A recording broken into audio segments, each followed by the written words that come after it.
what's outside. 'Cause everybody's posting and posing. Snapshot of a wish, but the story's told. I can't stand all the detail, it's a fail. Baby, let's go home. Because there's so many posters to follow. They hope we're tuning in to how we're missing out. Getting hit to dimensional machine gun. It's time for shutting down.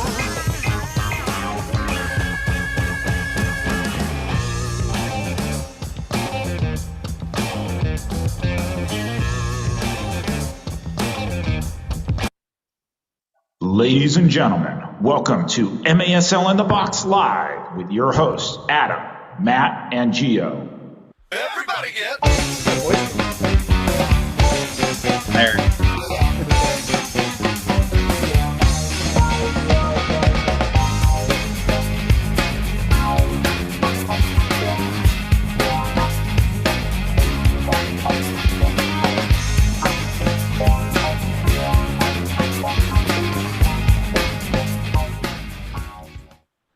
Good evening. Good evening, everyone. Happy Monday. Happy day after the most important game of the year, which was Psych. Dallas Sidekicks with 4 players out against Tacoma Stars with 12 players out. Oh, that one, yes. Yes, that one. Where'd Matt go? I don't know. He was just here. Where'd you go? He got mad and left. Matt, where'd you go?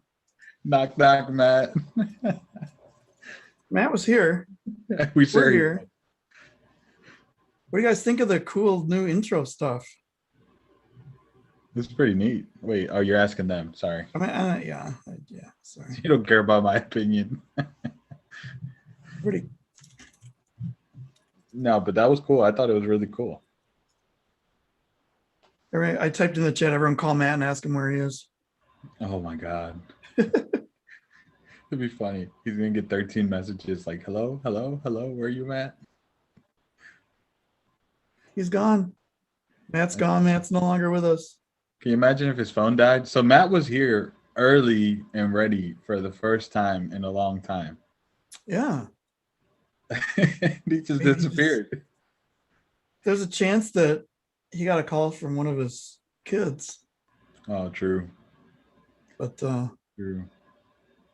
I dressed in his honor and he didn't show up. He's probably wondering when we're going to start. While we're waiting for Matt, I can talk about M2, give it a quick recap. Yeah. Yeah, we got kind of a couple things to get into tonight.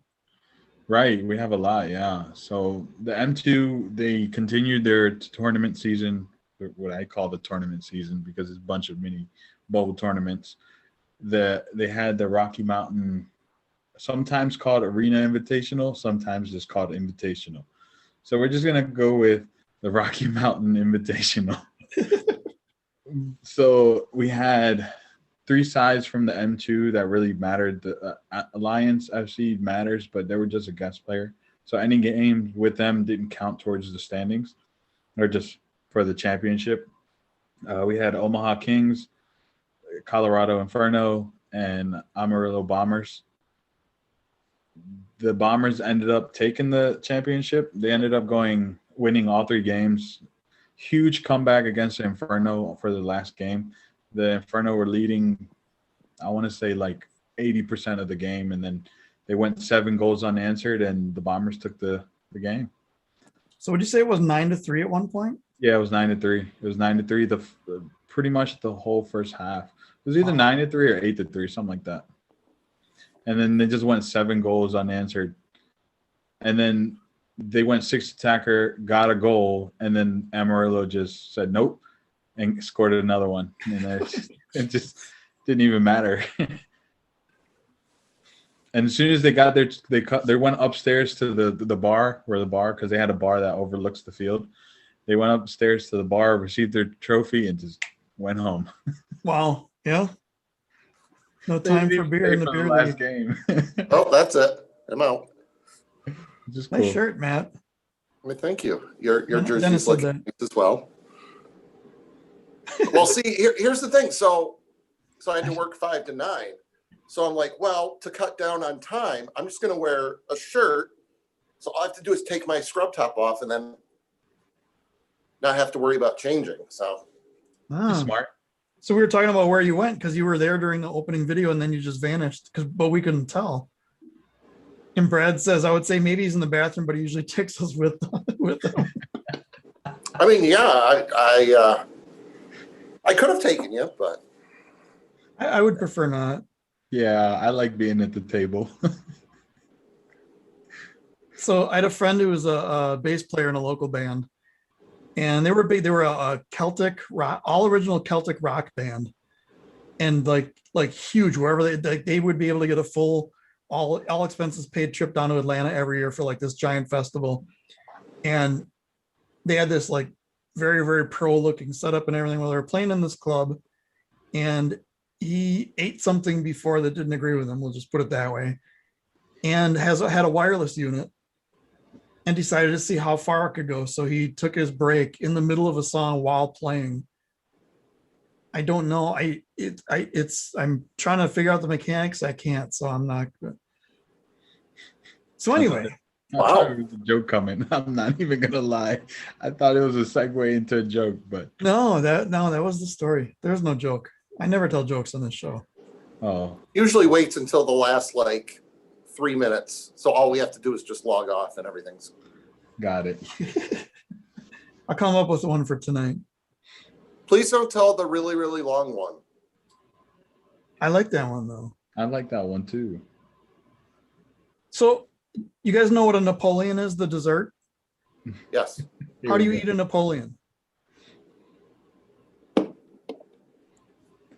I was gonna say something stupid, but I'd rather not.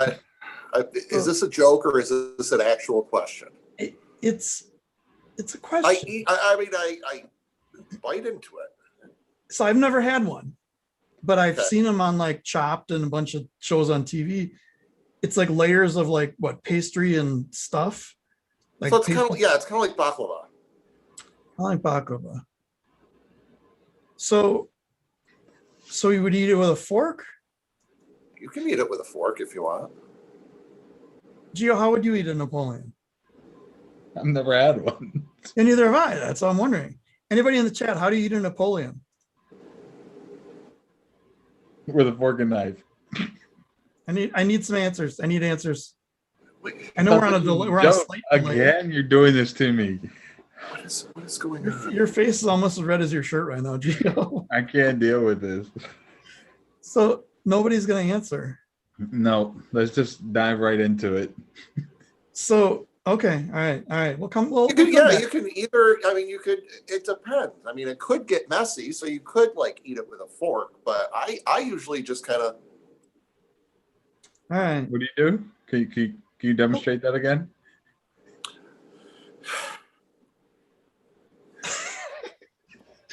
Oh, corn dog moment number 1.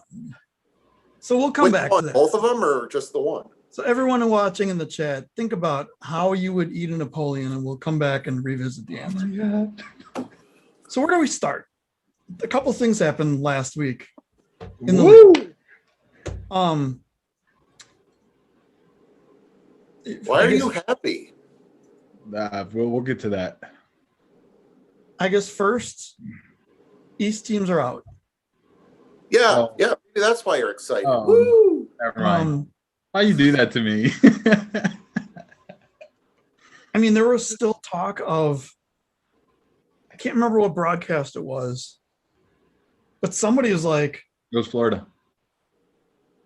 no, they were talking about the blast. They were talking about the blast might still be coming back or whatever. No. Are you talking about this weekend? Yeah, this weekend, right? No, I think it was 2 weekends ago. Now that I think of it. But I don't know. So East teams are out. So the prediction we had early on was 7 teams. Still no playoff format. Let me check it real quick. It's Ron Newman Cup. No.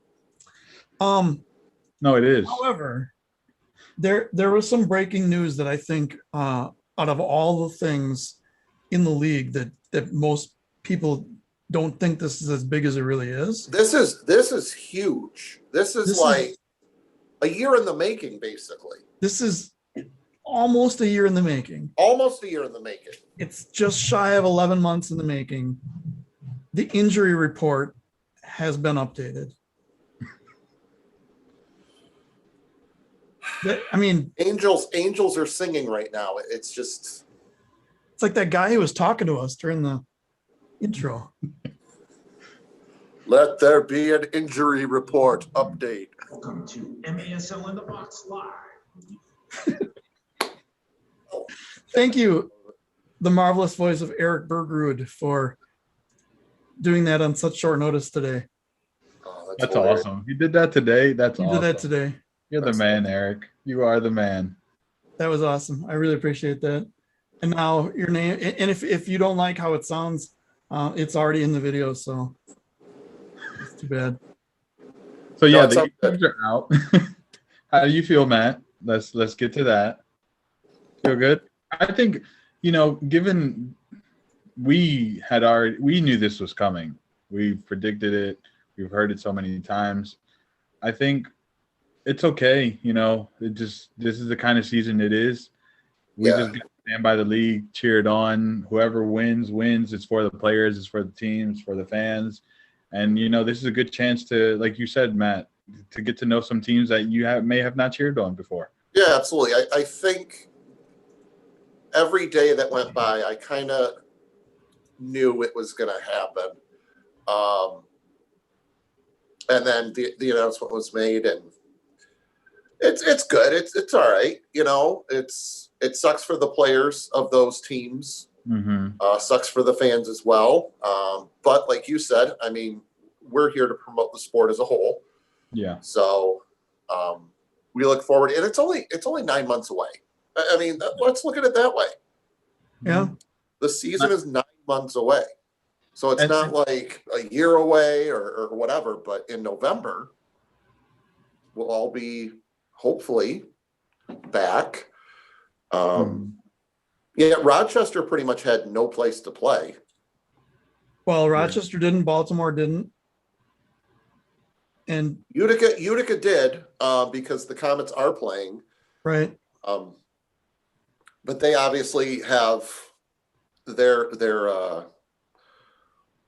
team that they go up to, the major hockey league. It's the Canucks and the Blues, I think, this year. So they have something to play for. There's a league above them that they can go up and play.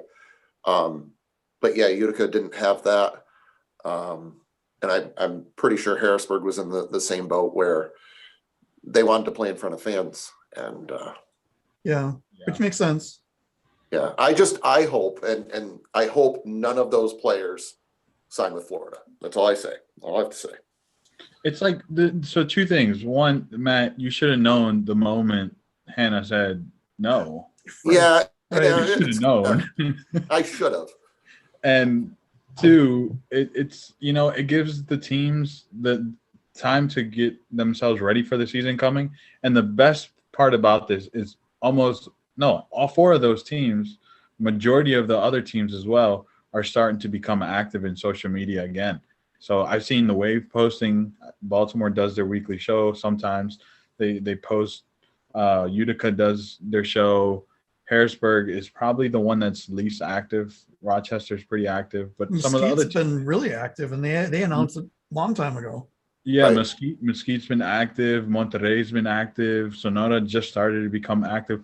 Fun fact about Sonora, we'll get into that towards the end. It's some rumors and some lovely stuff I'm hearing. So here we It's- have a variety of Napoleon desserts. So how would you eat this? A fork. You think a fork is the best thing? What would, like this one right here? I'm circling my mouse around. Wouldn't that be really crumbly? Like you put the fork in, it would just disintegrate. I guess it would depend on like the consistency of it. Like, can you hang on to it as opposed to? I mean, I would just use my hand. Because this looks more like a cake.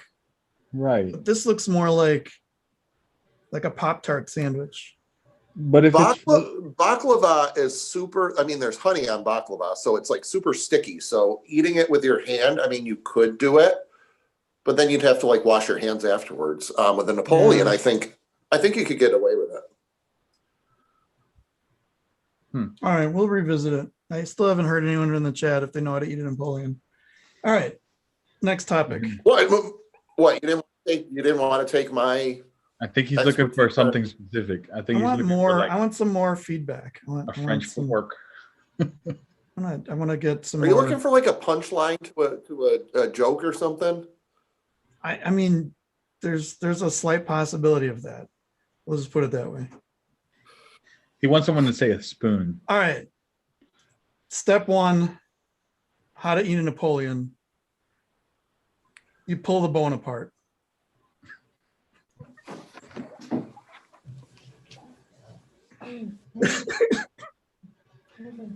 Alrighty then. Oh my God. Next topic. Oh, jeez. I think we lost. We had 14 people on and now we have none. No, I'm just kidding. Well, So this weekend was great. Oh wait, first the other announcement, right? I don't know what we should do. I think we should talk about the other announcement. No, let's leave that for last because that's a lot of Yeah, can that's, we can we recover from what happened 1 minute ago? Can we just kind of? I mean, Dennis said, could you repeat the joke? do you want me to repeat what I said? No. There's a fun thing on YouTube. You can actually hit if you're on a phone or whatever, you can actually rewind and listen to it again. No, Dave, we're not there yet. You gotta wait, Dave. Yeah, let's recap the games. Let's do that. All right. Recapping the games. I don't want to brag, but I had a perfect record picking games over the weekend. Get out. He did. I had a perfect record. Did you really? It was perfect. It was perfectly wrong. It was 0-3. It was perfectly wrong. So coming up, I have a new method of picking games that we'll get into in a little bit. So Gio, and I went 1 and 2, although One it and was different games. different ones and choose, but I called the only game. Well, no, I shouldn't say that. Never mind.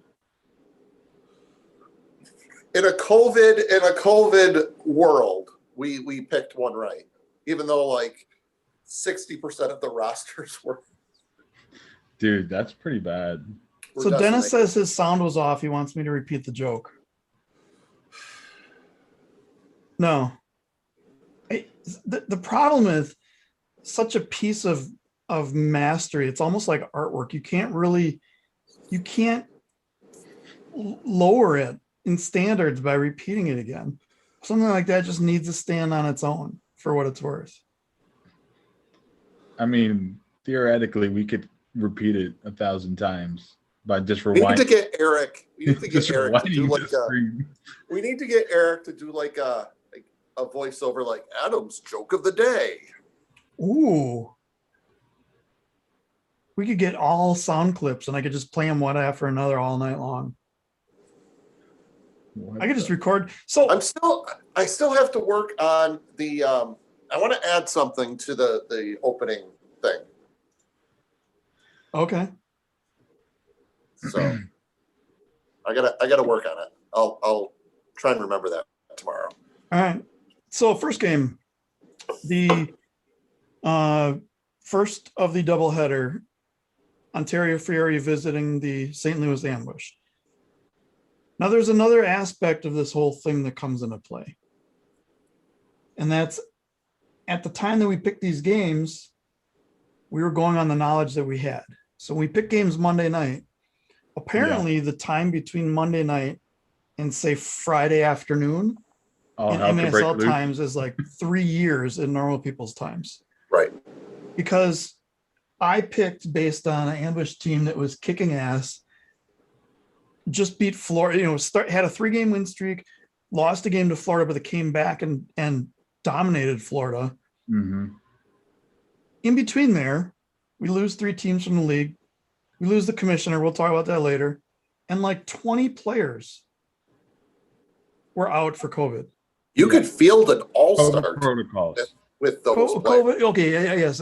COVID protocols, which does not necessarily mean the person had COVID.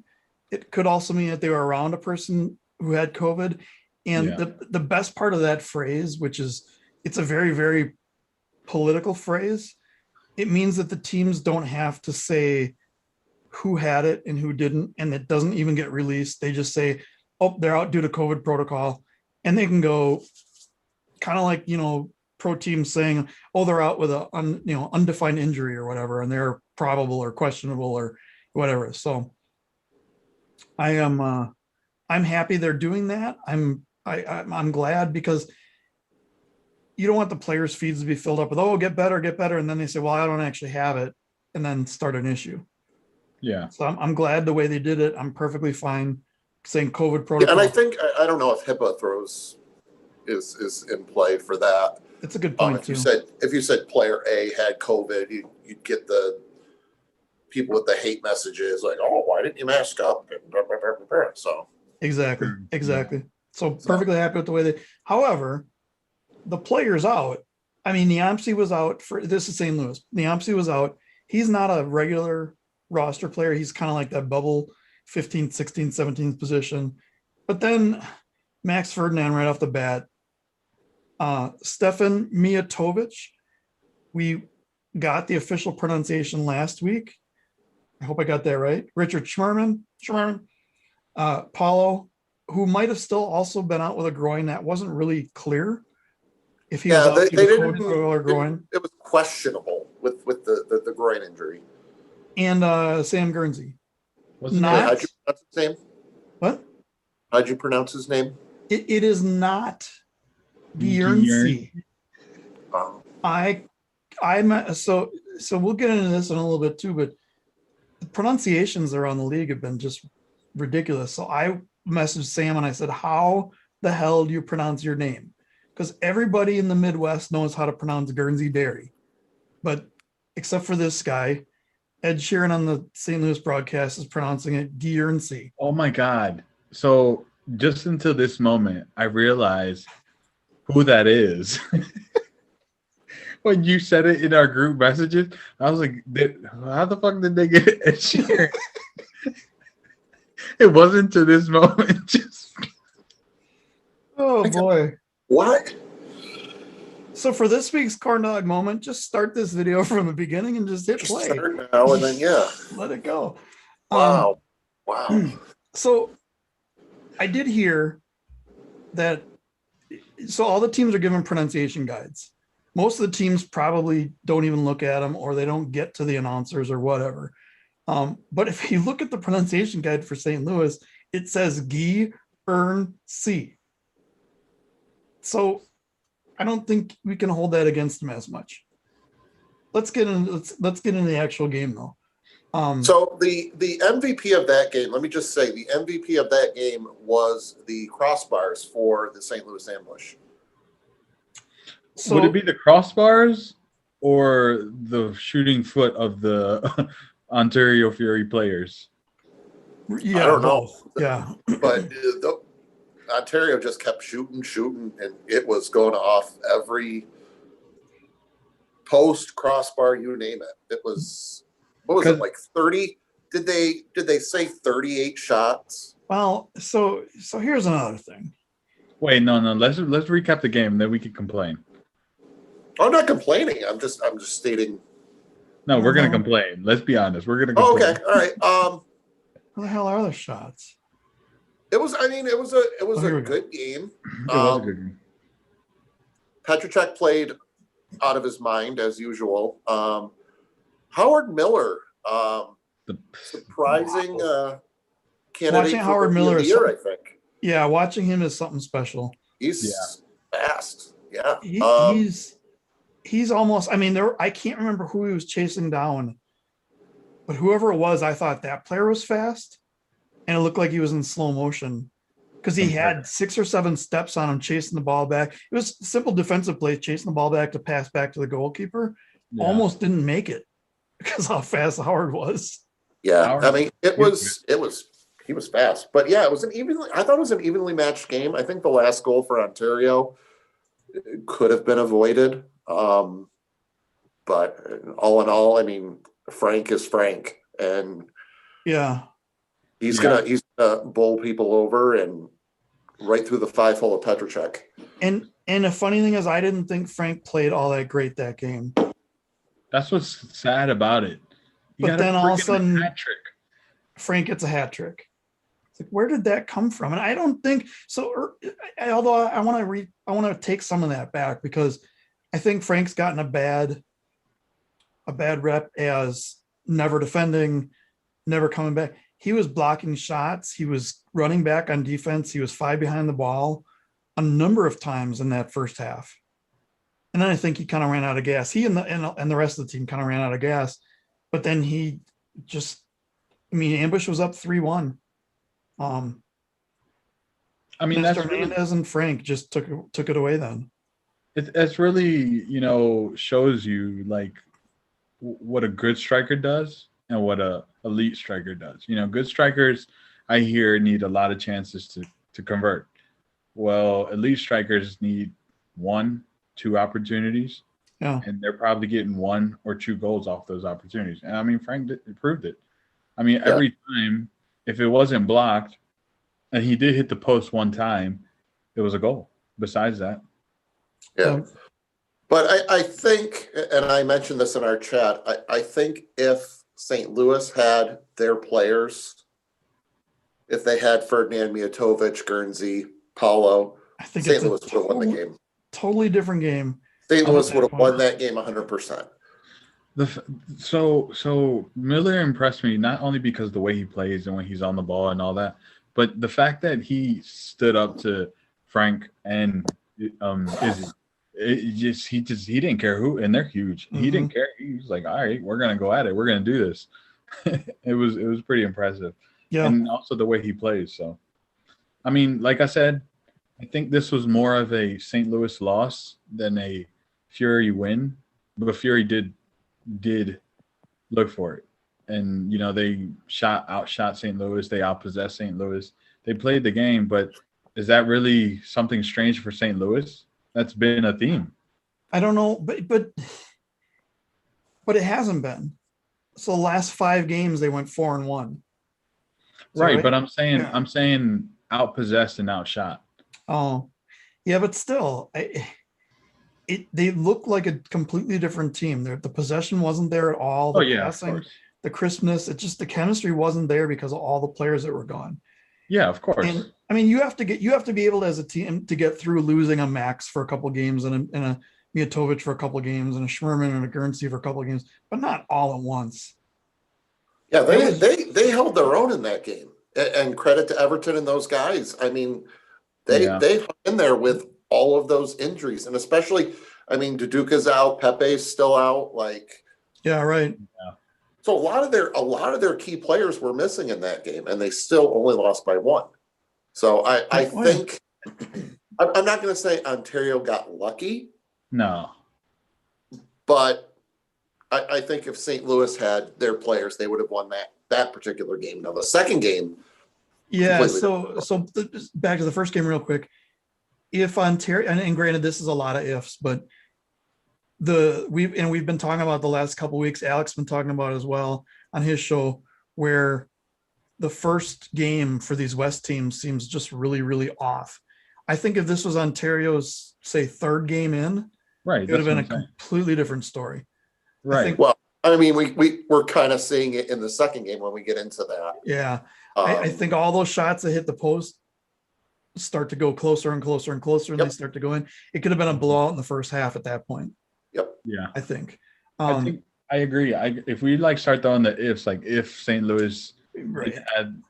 didn't have all those players out, well, what if Ontario had been playing 2 to 3 weeks prior? You Right. know, we got to take it at face value, and unfortunately, under the circumstances, St. Louis couldn't do it. Both Yeah. games. And then it says Scharf, Krantz, Miller, Caritas, I think his name is. all did, and everyone played a great game. That's the thing. Yeah. And you could tell that they Yeah, were we're not taking anything away from the ambush Yeah. from this game. From either team at that point, either team. Exactly. It's just the way it played out. And Now we're actually, just- I think if Everton had, say, 2 to 3 weeks with that exact team, it would have been a completely different series as well. Yeah, and we gotta mention Robert Palmer as well. I mean, coming in from Kansas City and scoring, what did he score? A couple goals in that game. He scored the first. He scored one in that game. Yeah, 2 in the second, right? Mm-hmm. Yeah. yeah. So I mean, if you take his last game from last year, he scored like 5 or 6 goals in the last 2 games. Oh my goodness, I can't remember his name. The Ontario player, the midfielder. Oh my God. Is it Brian? Brian Aguilar. No. Oh, boy. I can't tell He played because well, everyone too. wears a mask. He played a great game too. He's an assist machine, and it's like, Brew? but no, it was like Okay, his well- homecoming. I can't remember his name. Stinson. Yes, thank you. He's good, man. He's so good on the ball. It's been, He's I good, think man. Stinson would be better in St. Louis. I mean, he scored 16 goals last year, and he's a great asset. But I think the way him and JT Thomas played with each other when they were on the ambush, that was great. Like, He was. Rumor had it, Uh-oh. and I have heard this from a number of people, that Stinson thought he made a mistake going on Ontario, and came back and apologized to the St. Louis players and said he was coming back. So obviously that was just a rumor, Obviously. because he didn't stay back, but or he didn't come back. But I think St. Louis had a couple getaway, and I know all the fans are gonna know exactly what I'm gonna say, but yeah, I mean, he I'm and gonna Zach say, Reggett. yeah, ambush fans, don't worry. Like, it's a little hiccup. I mean, some of your players were missing. Hopefully, they're there for the playoffs whenever we find out what it is. But I mean, depending on so I guess that leads to the question of what happens for their next games. When do they play next? They don't play this weekend, do they? They don't play this no, weekend. Oh, no. they do. Yeah, they do. They play Friday They play against the Comets Oh, that's right. in Kansas City. KC, right? Okay. Yep. I wonder if they're both going to wear their pink uniforms. That would be Oh, interesting. I gotta find out if Eric is in That'd be chat. funny. Are they doing live source auction, or is that at the arena, or how are they doing that? I don't know that he's in They the didn't chat. give much details on that. They I would just- imagine it's live source because most teams use it. Yeah. yeah, I want one of those pink jerseys. I think they look nice. Yeah, they look nice. You know what I'd like is the jersey that we were going to auction off and give the proceeds to Chino's family. Yep. Sorry, guys. We're working on it. We're working on it. I think now If- there's a if- question of if it was ever signed. Yeah, So we may have to come if up with we- something else. If we can't get that, I'm sure the three of us can come up with something. Yes. I will auction off my Lipe jersey. What? No, I'll don't do do it that. for the sake. I think what we could do is we could get an all-star jersey or some all-star swag and still do it. Okay. Or that. Or I have an idea, and we'll talk about it later. All right. The other Okay. thing is Shelly from St. Louis has already volunteered a $25 gift certificate for merch to give away to something, probably on a show that we're going to do. I want to reach out to some other teams and see what else we can get to give away. I just haven't had time and haven't had time. So that'll be coming up. We want to do that soon because playoffs and things could happen Yeah. sooner than we might think. Yeah. Maybe. Agreed. So now for the second game, Ontario, Fury and the King and all the players seemed more in tune with the speed of the game. Yeah. From the kickoff. Yeah, they From- had to. I mean, that first game, they just whatever rust they had flew right off, and They look was- good, man. I I was kind of knew it worried. was going to happen. So Frank scores 28 seconds in. Frank Tayu scores 28 seconds in. By the way, how many MVPs does Frank Tayao have? I don't know. I know Frank Tayu has 2 or 3. 3, yeah. Frank Tayao has none because that guy doesn't exist. He does not. Okay. There's some new players in this league this year. I'm telling you. Mike on Diabreu, he's a great player. So I was worried for St. Louis big time when they scored Oh yeah. that far. I'm like, here we go. This is going to be this, because it wasn't like the previous previous doubleheaders where it was Friday and Sunday. This was Friday and Saturday. Granted, it was 24 hours, but it was still back-to-back nights. And I was worried at that. And then when I saw St. Louis even it up, I'm like, okay, now there's a chance. And then it just. And then the Fury just put the foot on the neck of the ambush. And that's But if you were to do like style points, I think St. Louis would have come out on top because that Corey Adamson bicycle kick. so if somebody's really good at video editing, because the way he jumped up and it was almost like a 2-footed thing and the way he landed, can we get a lounge chair put on the ground and have him land on it?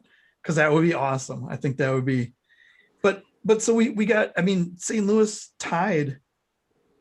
They went into halftime 1 down. Yep.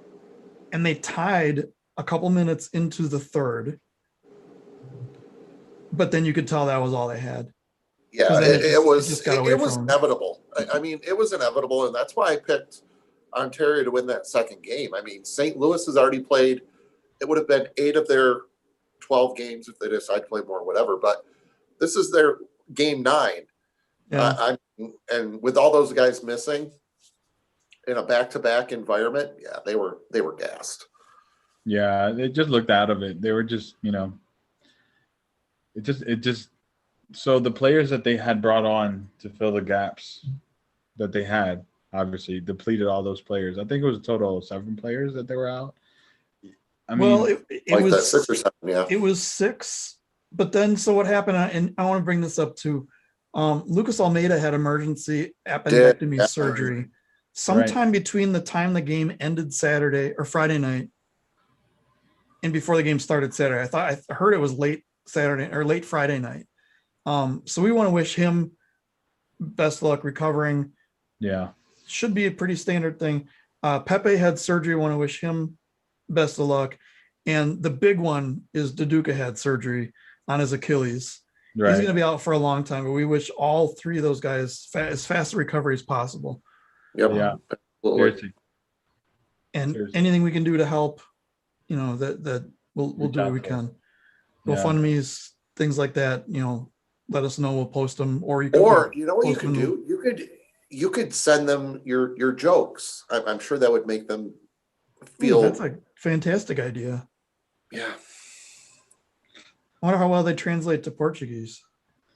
Well, there's I Google. reached out to Duduka. I mean, he talked to me pretty smoothly. Send them. Okay, so send them that really, really long one in Portuguese. I'm sure by the time it finishes, they'll be healed up and ready to go. So, The game of the weekend. fun story. Oh no, damn. Who's in first place right now in the league? Florida. Negative. We're doing it by win percentage. Ontario's number 1. Ontario. 2-0. Yep. I totally forgot. I forgot about it too. I forgot about it. Holy crap. All right, season's over. We're calling it. So there's the awesomeness. Just give Fury the trophy now. Yep. Give So- them the trophy. The other day, last week sometime, I'm scrolling through, and because I don't know if it's because I'm a sadist or what, I go through the website in the injury report, and I notice, holy crap, the injury report was updated. It says week 6, 2021. And then I scroll down, and of course, the bunch of ambush players are out.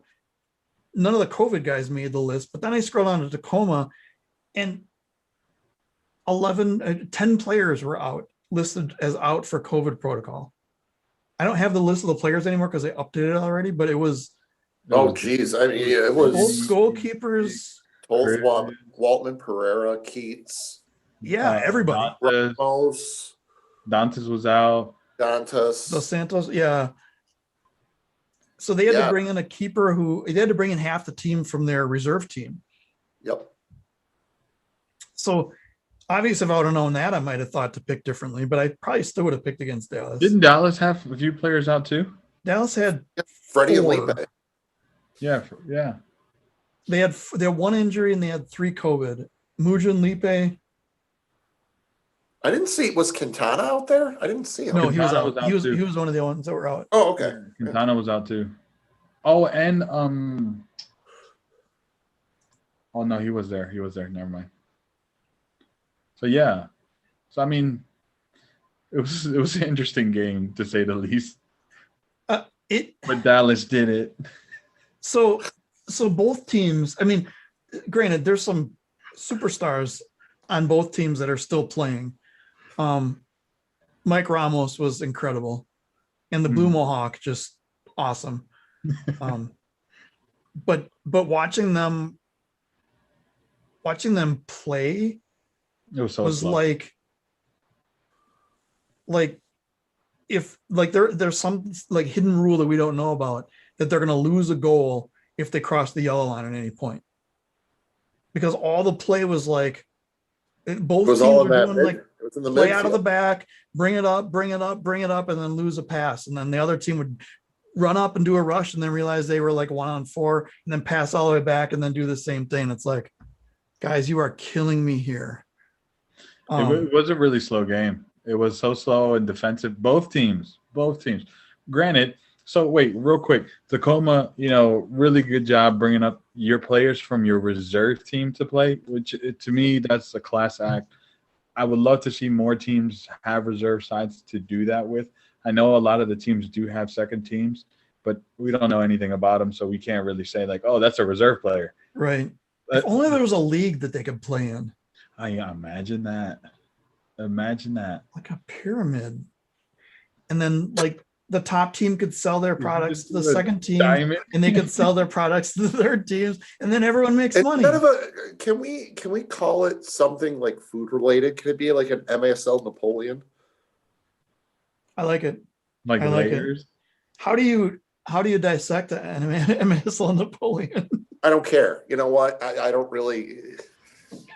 So Brad mentioned something that I'm going to get into when we talk about the broadcast, but yes, at one point the announcer in Dallas called an offside on one of the players. Now, my theory is that he's obviously a hockey announcer, and it was a play that happened just as it crossed the line going in. And what's the most common play in hockey when the puck crosses the line? It's the player's offside. So that's my guess of what happened. But based on a number of other things that were said in there, I don't know if that's. Are you guys sick of me saying I miss Matt Thornton? No, we miss Matt Thornton. So the second guy's name is Dev, and he's apparently an old time player. I don't know enough about the old time games to know who he was. But is the main announcer, has he been the same every week, or was he different this last time? I think it's different. I think it's been different. Yeah. That was confusing. It's been the same. This last one may have been different. I didn't really get to hear much of it, but for the previous games, it's been the same too. Well, it was the same. Great? It was the same too, but early on was that Rafa guy as a color announcer. Let's get Mario Alvarez from Turlock. Fly him to Dallas. Some of the things that were said were borderline absurd, but what I noticed that was killing me as far as how slow the game was. So what I did is I watched the Ontario St. Louis game, waited for it to be done, and then immediately switched on the Dallas game. And thank you, Facebook, very much. Your fucking app just sucks. So I hadn't watched the Dallas game at all, and the Dallas game was completely over. So bonus points. What do you think should happen when I go and hit play on that video? It started 45 minutes into the game. What else would happen when you do something like that? I don't Or know. from the beginning. Specifically you, not anyone else. Just Right. you. Yeah. Specifically me. They're like, oh, it's this guy. So yeah, Facebook your app Put sucks. some Windows 98 sound effects for this guy. Oh my God. Yeah. No, but the game, on the field, it was really slow. It was a Well- lot of side to side. There was a lot of fouls. Holy crap. They used to track fouls in these games. This was 4 or 5 years ago. Can we talk about one thing really quick? Yes. Gio, Dallas won. You're gonna hate me for this. Dallas got lucky. Ah, That final goal was ridiculous. Tacoma gave that away 100%. Hey, it's okay. You know what? They converted it, because had they not They converted, did, and I give them say- credit. But you say, they took the opportunity. The Souza, he did what he had to do. That was, and you see the replay and stuff like that, and you're like, play to the whistle. Come on. That's a mistake. That's a mistake because they weren't ready. So it's like, if we compare this weekend, we saw a lot of that. St. Louis playing it, a box pass in the back, and it's a weak box pass, and Tayu takes it and passes it off. It's like those are the mistakes that can't happen. Yeah. Those are the mistakes that can't happen. You're in a professional sport at the highest level of the league. Those mistakes cannot happen. And if they happen 9 times out of 10, maybe not this league, not this year. Yeah. 7 times out of 10, they're going to get put away. Well, all I'm saying is I should have been 3-0 this weekend. That's all. So here's the thing with that. In that first game that we didn't mention, Ontario won by 1 in overtime. St. Louis flat out gave away. No, it wasn't an OT. Oh no, that was the Dallas game. No, Sorry. they scored with like a minute left. They scored with a minute. Right. But they lost by 1, but they gave away 2 goals, and there's no question about it. They gave those right away because, like you said, it was a pass right in front of the goal. It was a pressure. Yeah, it was a pressure again, situation. Yeah. Fury caused the pressure, which caused the mistakes. But if you make those mistakes, in these games, you're going to get paid. You're going to pay. And Ontario, the Fury put it away, and Dallas put it away. We're not going to lose all our games. So back to right. So back to the Dallas. So Adam Grosskreutz brings up a just good for the point. season. Just for the season. He says, didn't Dallas have too many men on the field with no blue cards? So no one really knows what it, and let me get on a little rant about, I was asked this week from somebody not really related to the league, but does something kind of related to one team for the league. And that's all I'll say. Asked me what I think announcers or what do we call them? Broadcasters, announcers, the guys who talk during the games, what they can do better. And one of the things I said was, you shouldn't need to feel like you have to fill every single second of airspace with some thought of yours. Every once in a while, it pays to just shut your mouth and observe or listen to the PA announcer or figure out what's going on. And what happened was the side judge blew a whistle. And they stopped the game, and immediately everyone jumps, the announcers jump into talking about what it could be. The first couple seconds there are kind of crucial to figure out what's going on. And then there's a point where the PA announcer will get the official information and announce what's happening. Well, nothing like that happened. Instead, these guys just talked all over each other. They kept talking about too many men on the field and that there was going to be a penalty and this and that. But the refs didn't call a penalty. So nothing was on camera enough to be able to determine if there was 6 men on the field. So nobody knows. But yes, 6 men on the field is a blue card, or 6 field players on the field is a blue card. No question about it. But who knows what really happened? They could have miscounted. They could have counted one guy getting on the bench here and getting off the bench here, but the ball was all the way on the other side of the field. And then they realized, and then they explained it to the head ref, and the head ref's like, well, that's not a penalty. Yeah. There's any number of things could have happened. Rich Grady the ref for this one? Yeah, Rich Grady was the ref for this one. I don't expect Rich Grady to screw up something like that. Yeah. So Something similar. It's funny because something similar happened in the M2 where they were actually given the blue card, but it was not so what happened was it was a foul. The foul was called. Was it Amarillo? Amarillo tried to do a quick sub, but Omaha played it quickly. And when they played it quickly, they got caught in the exchange, and that was, too many players. Yep. But that's the kind of same situation that could have happened, but the ball wasn't in play. It was just on the opposite side. Right. Right. And if it was called by the guys on the sidelines, they still have to confer with the head ref Before they call it, yeah. before they call it. And it could have that's my guess is what happened is two guys came out on the opposite side and they called it, and Grady was like, well, the ball wasn't anywhere near there. Now, however, something interesting happened right at that play where one of the Dallas players punted the ball out into the crowd or whatever, or off field. Right. And they already got called for delay a game by doing that once. So that probably should have been a 5-minute on whatever player that was. They missed that. But then again, we got Comets players punting balls on top of the scoreboard and almost knocking Steve Squires out and giving him a concussion. So I guess we get a pass on that. Was it a non-sanctioned kick though? It was a non-sanctioned part. It was a non-sanctioned seat that the ball landed in. I think that's what it was. Then it's fine. Yeah. No, but they should have been called out on that foul. I think so. I think they should have. I think they should have. Yeah, and it would have changed the whole makeup of the game. Tacoma would have won, and then I'd be 2-1. No. Then G would have been wrong. Y'all would be 0-3. No. So well, y'all ain't 0-3. So some of us are. And some of us wear that badge proudly. We're 0 in 2022.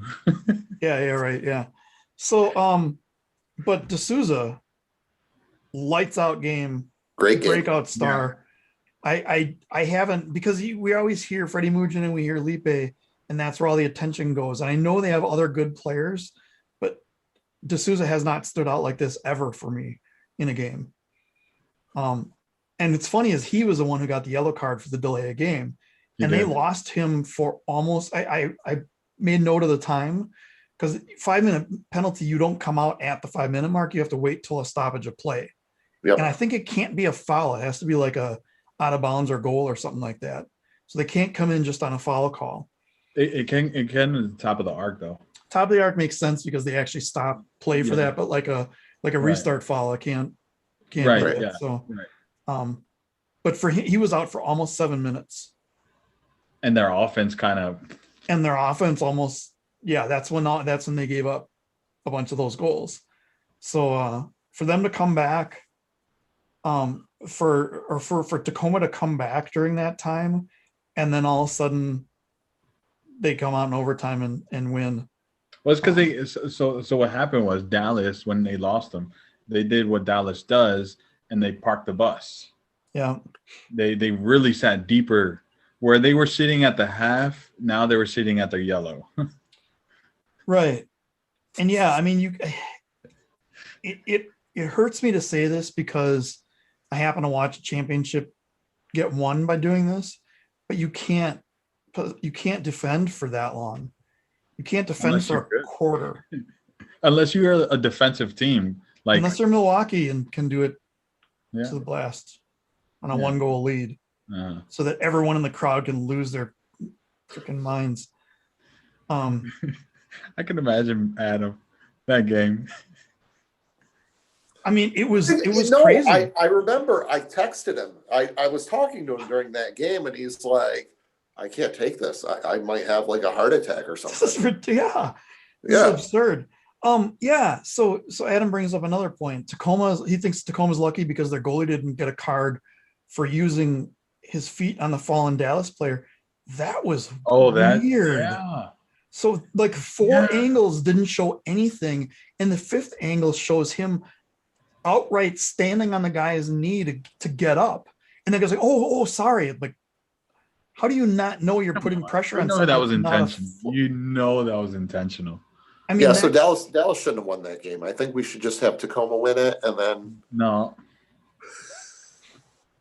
Tacoma, it was a goalie from Tacoma. Come on. here's what's going to happen. oh, okay, all right, never mind then. Tonight, the truckload with the extra goals are going to show up, and they're going to count those, and then the new game is going to be given to Tacoma. Because Oh, they're okay. obviously fraud, and there's obviously going to be more goals that show up. Yeah, there's going to be a recount on that game, I Yes. think. So Bradford, right. to the point, we did not point that out in the St. Louis game. What? That McNeely played phenomenal. He saved was it? No, that's McNeely is McNeely's a on Tacoma Tacoma. player.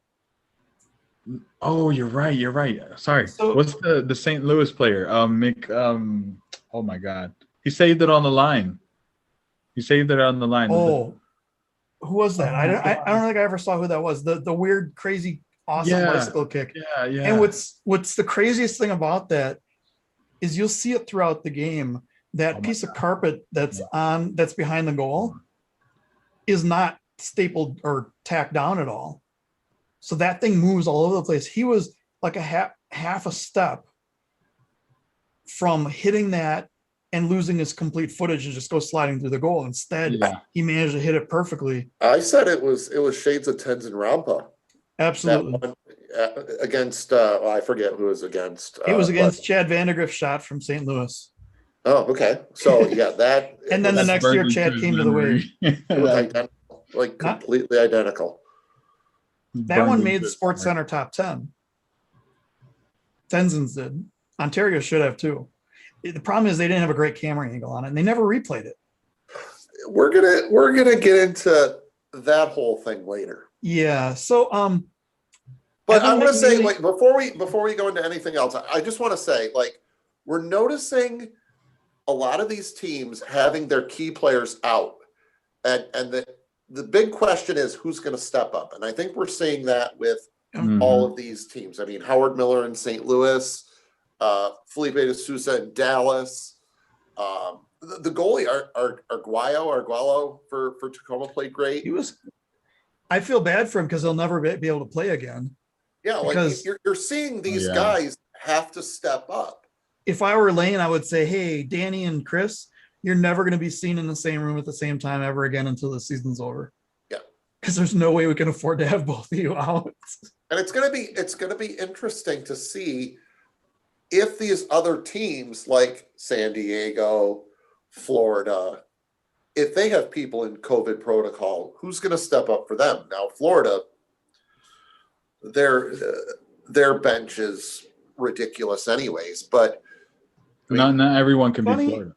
Funny you should mention that. Uh-oh. Today, Florida Tropics released 2 players. I think Jorge this or is so messed up. Jorge Ortiz, who is probably their third keeper, and Rob Acosta.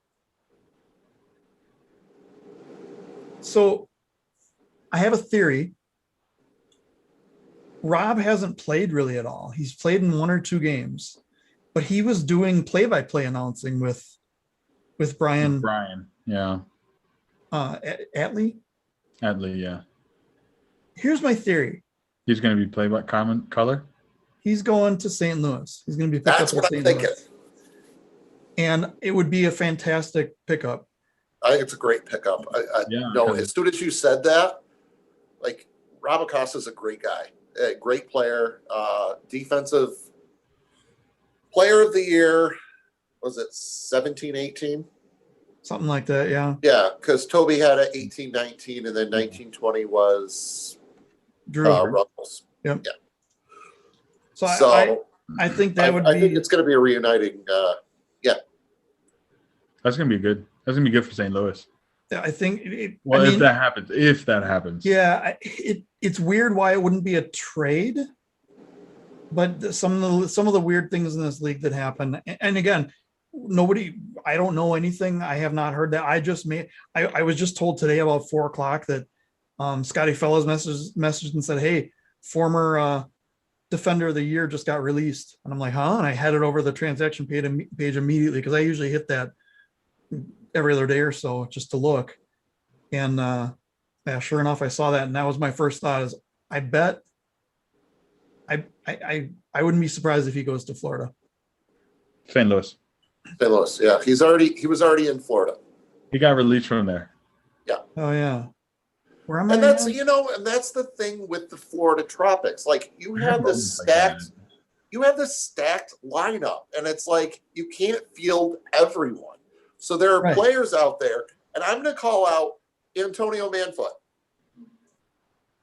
He is an amazing player, and I think he would do so well on another team playing full time. But you don't see him out on the field Playing at all. Yeah. at all. Exactly. So it's like It's I a think problem some with of these guys signing. are going to get irritated with that and be like, well, I think I deserve to play. And they just signed Vic Moraligwe, arguably Mesquite's best player. I would say Cody Ellis is their best player. Yeah, true. I was thinking of him from Dallas the year before. He's a fan of the show, so he gets bonus points for that. There you go. But I mean, there's so many guys. And I kind of said, what's the roster limit this year? Asking for a friend. Because I know last year they made a roster limit of 26 just for the playoffs. I don't think during the season there's a roster limit, but is there a limit on the number of players a team can sign? I don't think there's an answer to that. I think there's no So limit. it's a great question you're asking, because I personally feel it should be a roster freeze. Not this season, because this season you're having this whole issue with COVID and everything. But going forward, I think it should be great to have roster freezes at the beginning of the season. Yeah. And then have Hold window that- right hold before that playoff. Like Dave a just window said the right roster before limit's playoff. 302. Oh, is it? Wow. Yeah.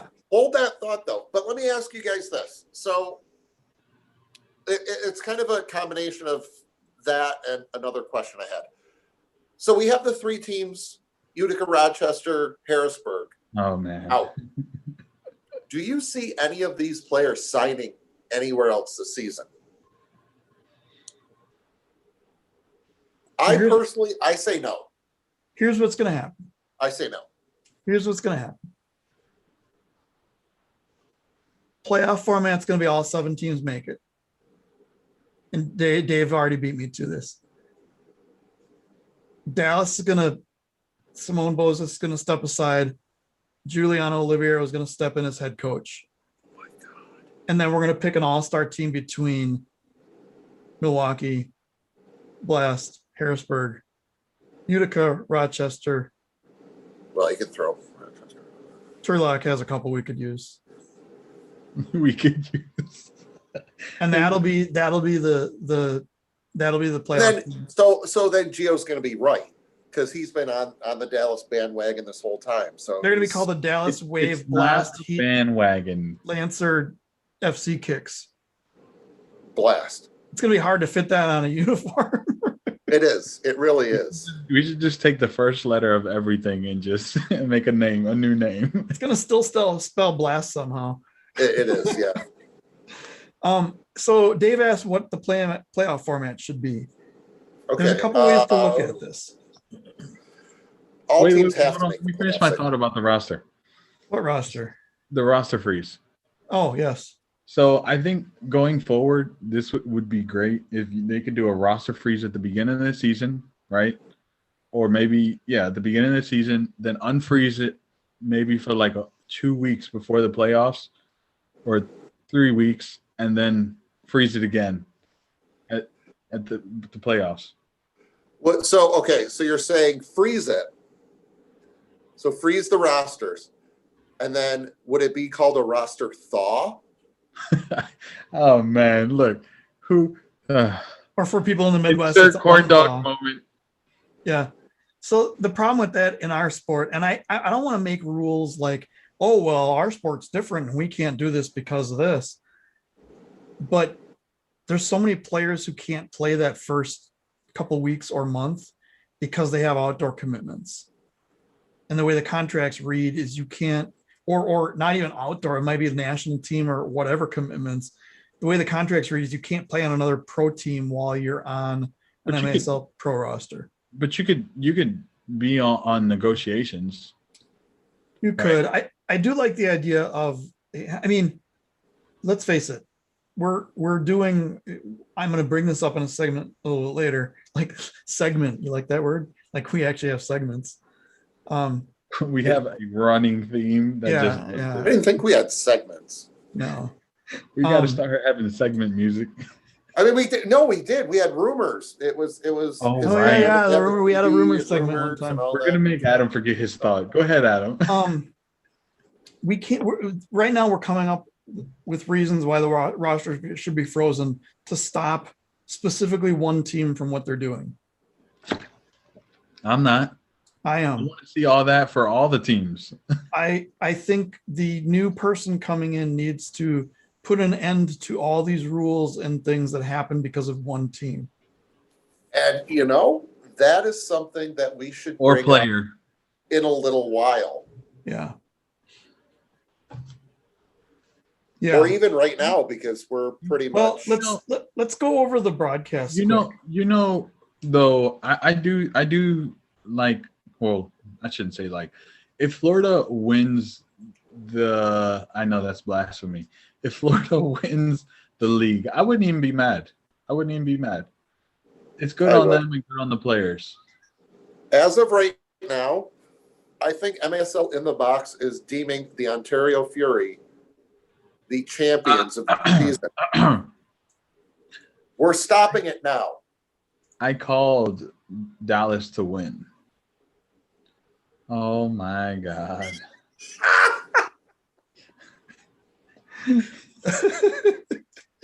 Thank you, Dave. We needed that. Oh, was that the message he said? Yeah. You just said major announcement, MASL in the box page. Oh, Lord. But yeah, who just said that? Brad just said there needs to be roster limit and salary caps.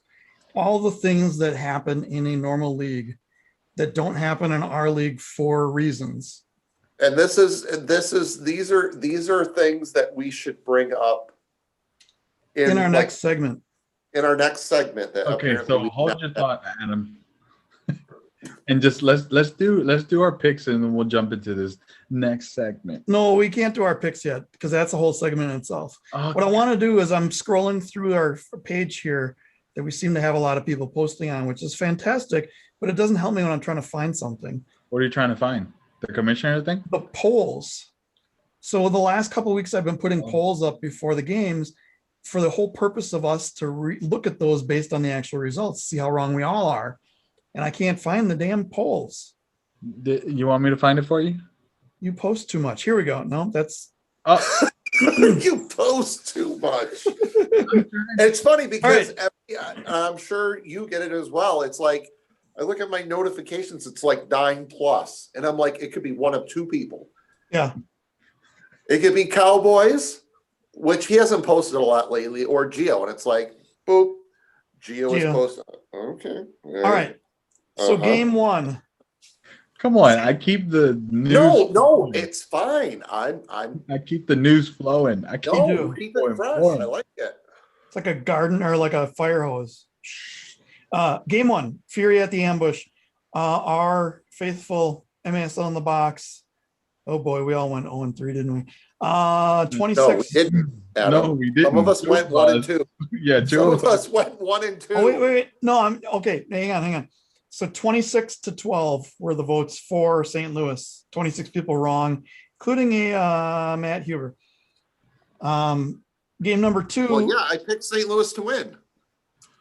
No, you didn't. Oh, yes, you did. Game number 2, 33-18 in St. Louis's favor. But Matt Huber was on the right side of that one this time. And then actually the group got it right. Why are you calling me out? Because your icon is the first one in the list. Oh. And then 22 votes for Dallas, 21 for Tacoma. I want to say that's heavily influenced by the announcement that entire state of Washington was out of players for that game. Possibly. You called Gio out on that? Were you like, oh, Yeah. Gio? Yeah, Gio. Well, I mean, we all know I'm going to vote for Dallas. Yeah. All right. So I don't know I don't think I had Hannah picking any of those games. So You didn't do the Hannah's picks. So let's talk I'm about doing them. So good segue. I'm going to do that this Friday. I see what you did there. nice. No, Hannah's All right. going to be here. So So broadcasts. So Friday night, St. Louis. I give audio 8 out of 10. Matt Bird's mic is still way too loud, Yeah. but they fixed the clipping, the distortion issue. It sounds great overall. Video was down to a 7 out of 10 because was that the game? Was that the game where they had the goal on for like a minute or so? So first of all, it was blurry again. It went back to the previous, like the past weekend, it was blurry in the first game, and then they fixed it in the second game, and it was much better. It went back to being blurry in this Friday night game. And I brought it down to an 8 out of 10 because of that. And Are you then sure it was blurry? Because it was fine on my screen. on your screen's broken. Yes, I'm No, positive it your was blurry. screen's broken, Gio. And it wasn't because I hit myself in the head every time Matt Bird was louder than Patrick Kelly. But yes, in the fourth, coming out of the It was out of the corn dog TV break, timeout. coming out of the TV timeout, we got the goal and the ass end of the goal cam for a minute and a half while all the play was going on the other side. It was great for the first like 10, 15 seconds where it was like Yeah. all the play was right there. And then all of a sudden it was like all the way down. And we're like, Yeah. Yes. yes. So I want to give a shout out, and it's pretty cool little idea for this, but Philly and Panda, the two that run, the husband and wife that run the podcast for the Fury, Striking Fury is what it's Striking Yes. Fury, right? They they called that camera Stickers. the corn dog view. right. But any camera you can make out of a corn dog would be a better view than that. It's because so their reasoning was because the cameraman went to go look for a corn dog. Yeah, I know. But you could give like MacGyver a corn dog, a cell phone, and like a bag of fertilizer, and he could make a camera with better quality than or better view than that. So that was Friday night's game. Saturday night's game, I actually gave the audio worse, and I dropped it down another number to 7 out of 10. I am convinced now, 100% convinced, and I will go through and prove this if I have to with some kind of audio meter, that they turn the volume up every quarter. He got louder and louder and louder every quarter. And Patrick Kelly stayed the same. So I'm convinced they turned the volume up. I also noticed the audio is ahead of the video by almost a second. Not a big deal, and you don't really notice it. But I kind of thought it because they were calling, like he was either not Houdini, some magic crystal ball person who could see the future. Nostradamus, that's what I'm talking about. Hannah. He was either Hannah, who could see the future and was calling a goal before the shot happened, or there was a problem. And then I finally watched like the end of one of the quarters, and yeah, you hear the whistle blow and the camera's at 0.7 or whatever. Corey Adamson's bicycle goal was a little Goofy. Yeah. Yeah, no, I noticed that too. But they fixed the video. It was much crisper on Saturday, but the camera's like way too far away. So I gave it 8 out of 10. So based on the beginning of the season, these are like light years ahead, and there's room for improvement. And I love it. I love the fact that they're actively working on it. Let's get to Dallas. So within like 5 minutes, I wrote down 10 out of 10 for audio and video. And then like, quarter it just went down. And then we hear the sideline reporter start talking with a weird echo. Like, where's that coming from? And the announcers obviously can't hear it because they're just going through and announcing the game. Then a couple of seconds later, we hear her again. A couple of seconds later, we hear her again. And then we realize that, oh, it's not even the sideline reporter. It's just something she recorded already. They're just playing back. And then a while later, they played it. Oh, now we're going on to Laura on the sidelines. So then they started playing it you could hear what she was saying, but they're like, oh, I guess we can't hear Laura, so we're gonna go back to the call. But they still played her, like you could still hear her. And it's like, what is so important that you recorded that you need to play like 7 times throughout the broadcast? So fun fact, when they played Off. Saint, hey Derek, when they played San Diego, you could hear her recording also. I don't understand why you have a sideline reporter if they're going to record their thing. It makes no sense to me at all, because we all know what the sideline report. Well, I talked to the coach and he said that we have to score more goals than the other team in order to win, and then we really have to make sure we score more points. Back to you guys in the booth. They'd never have anything reasonable to say. And it's an engagement value. It's you know, it would be engaging if it was engaging, not if it was just let's press the button to play the recording. But on the other hand, we have that nitwit in Baltimore who sits in the penalty boxes and whines about the refs all game long. We don't need that anymore either. Why are you attacking me, man? We're not even playing this season. I mean, he's right. Overall, and then the other thing that happened with so audio, I give 8 out of 10 because of those issues. There's something they should be able to fix easily. Otherwise, it'd be a 10 out of 10. Video started out as 10 by 10 out of 10. And then like weird stuff started happening. Like they kept dimming it and getting brighter and getting dimmer and brighter. Then it stayed really dark for a while. If it would have, and then it was like too far away, but then it got brighter. And then like the whites were all washed out and shit. But if they had it where it was towards the end of the game, that would have been easily 10 out of 10. And the quote, because I write down my little notes to myself, and I said, this is what reminds me, like if you gave a 10-year-old kid, let's say give a 5-year-old kid like a $2,000 camera and go tell him to record stuff. And you know, eventually he's recording fart noises in the bathroom at some point, and that's going to be the end of his broadcast. It's funny you mentioned Henry would totally do that. See, that's Henry would totally do that. Oh my God. So Dallas is right on the verge of being a perfect 10. So do you think if they added fart noises, it would have been better?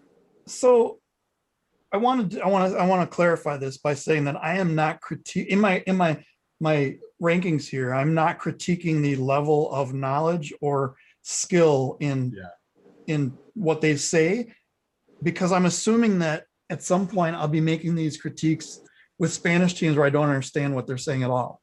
And I can't critique what they're saying if I don't understand what they're saying. So I want to make it just audio and video quality. We'll start, and you can help me. You can critique them, especially if El Paso was still in the league. Oh my God, that guy was in the bathroom when he did his broadcast.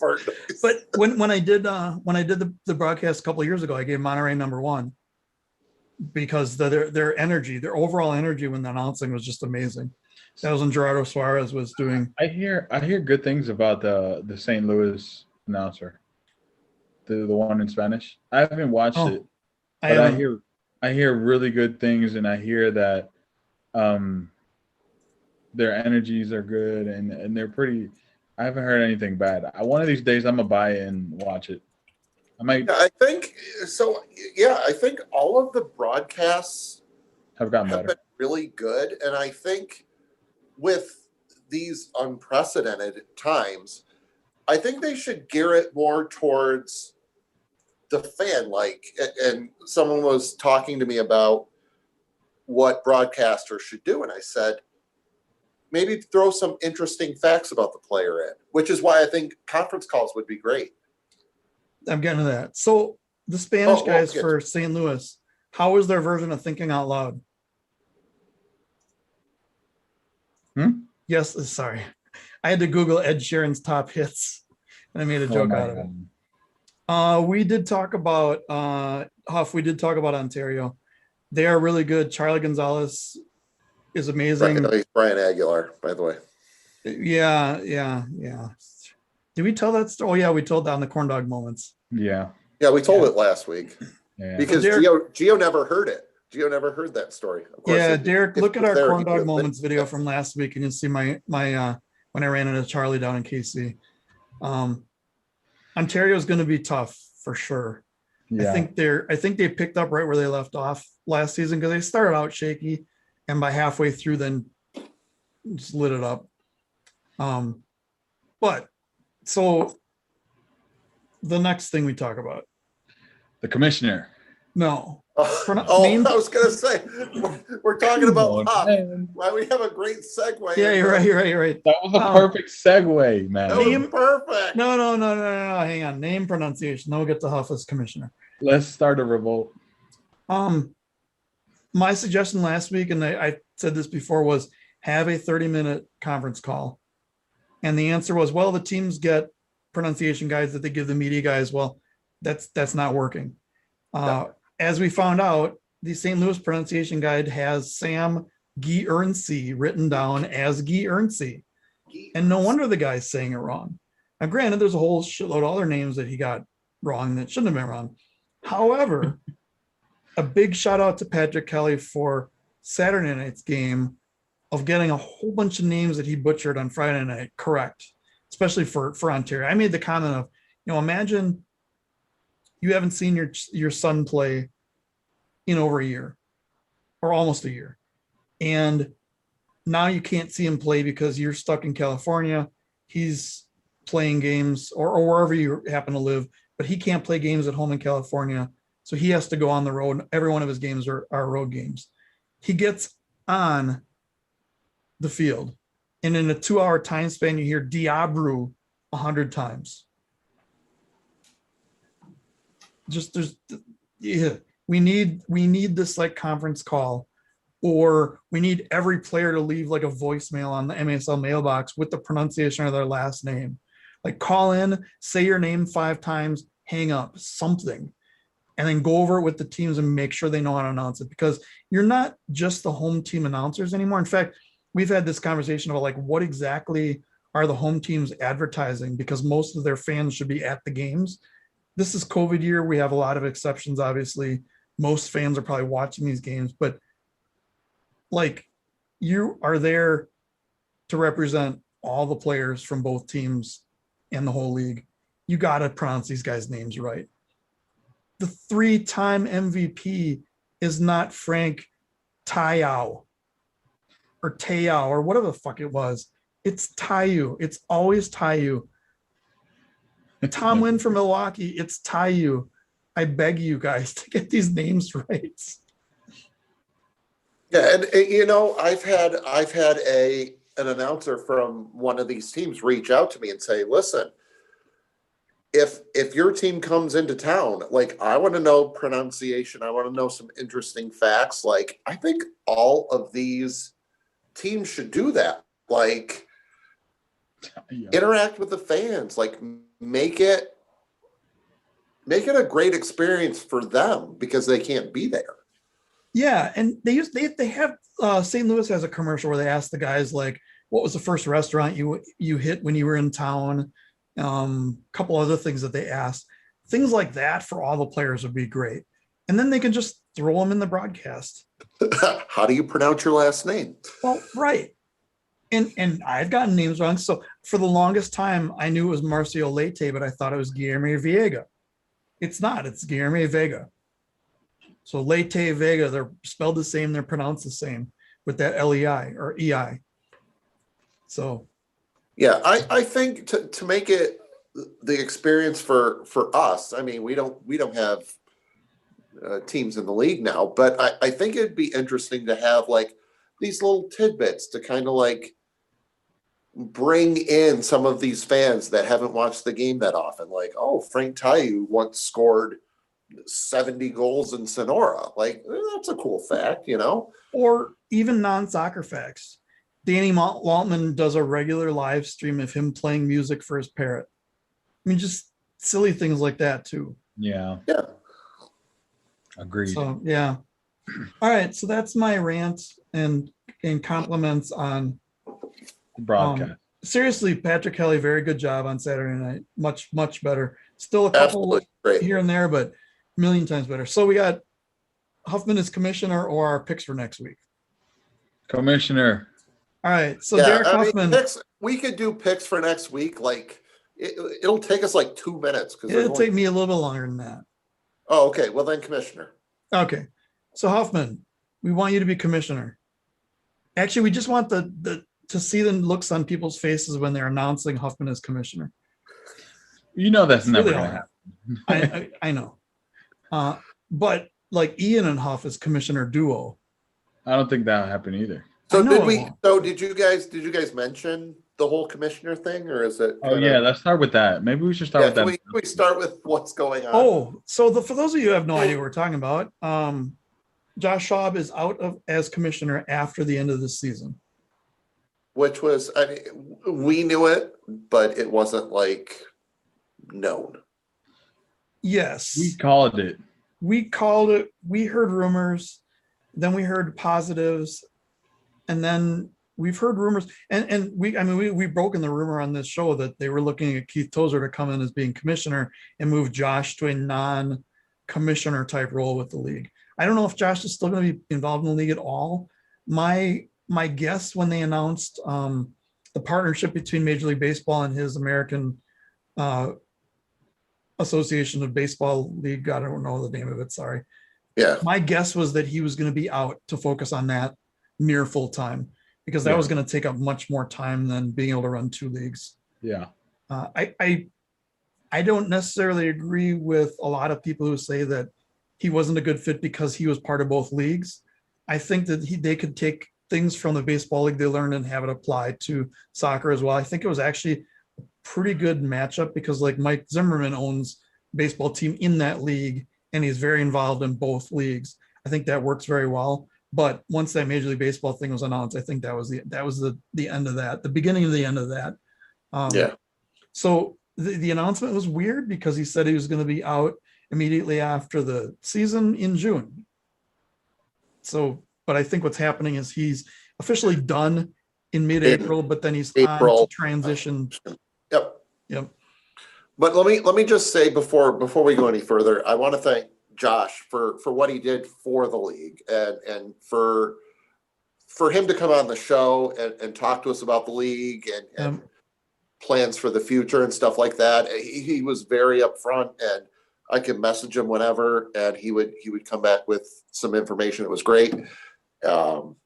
Wish we would have met at the All-Star game, but thanks to Josh for what he did for the league. Yeah, I think it was a great step or way to start with that kind of commissioner, right? Very progressive, forward, trying to grow the league and stuff like that. So I think he did a great job.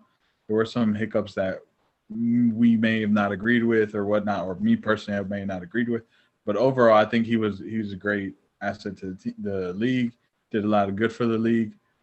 But now, where we are now, the next commissioner, I asked the league not to go backwards, please. Yeah.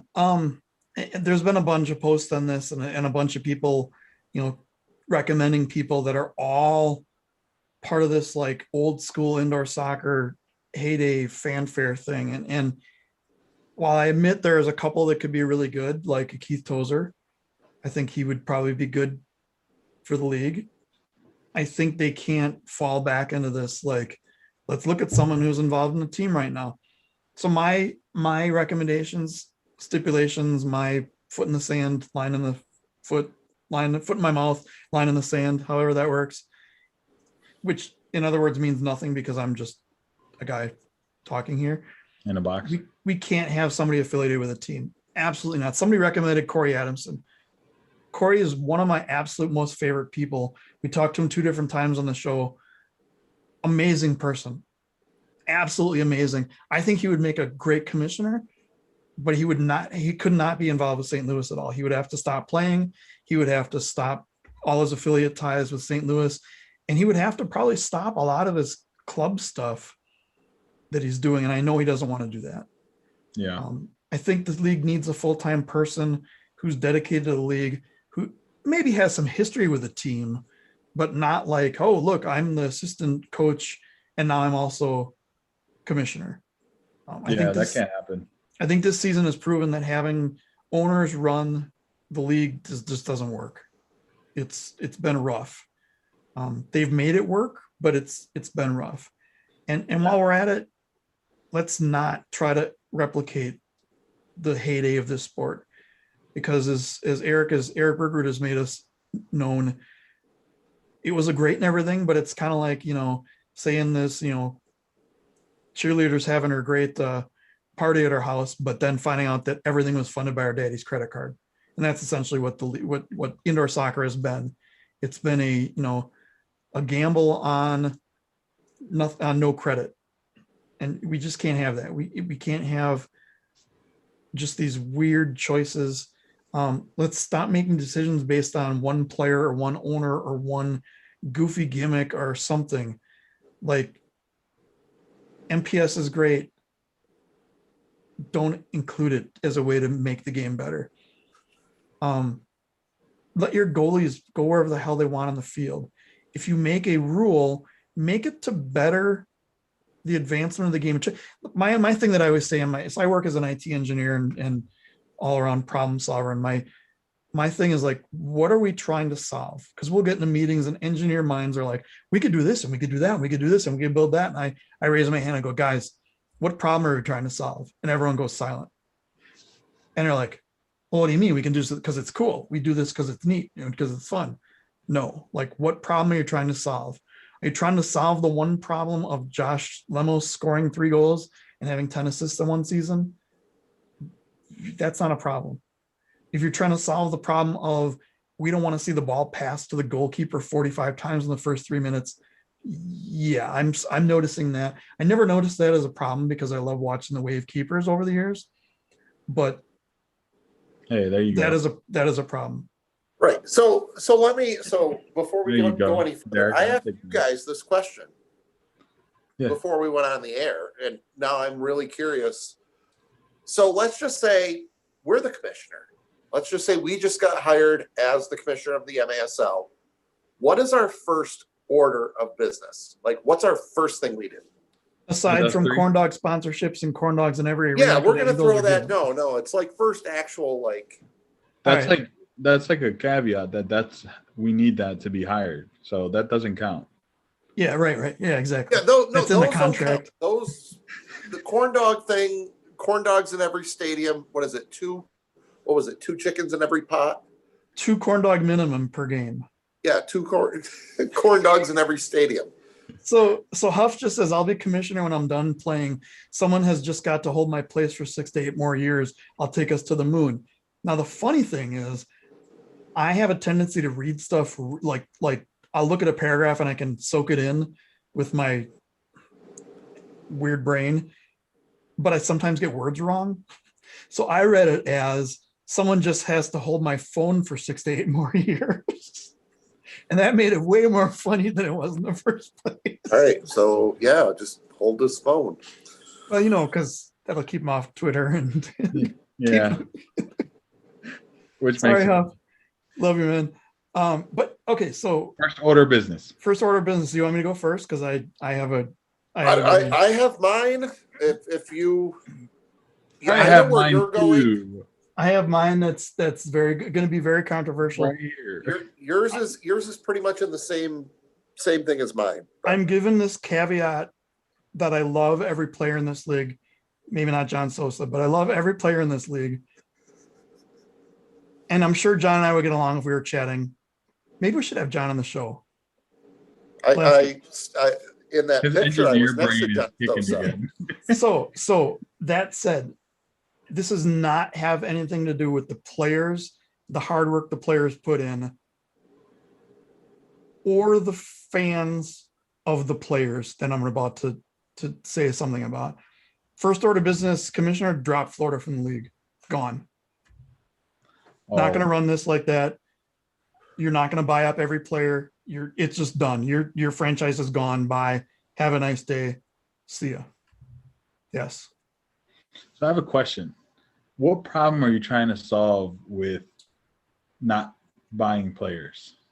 The player economy. Player economy.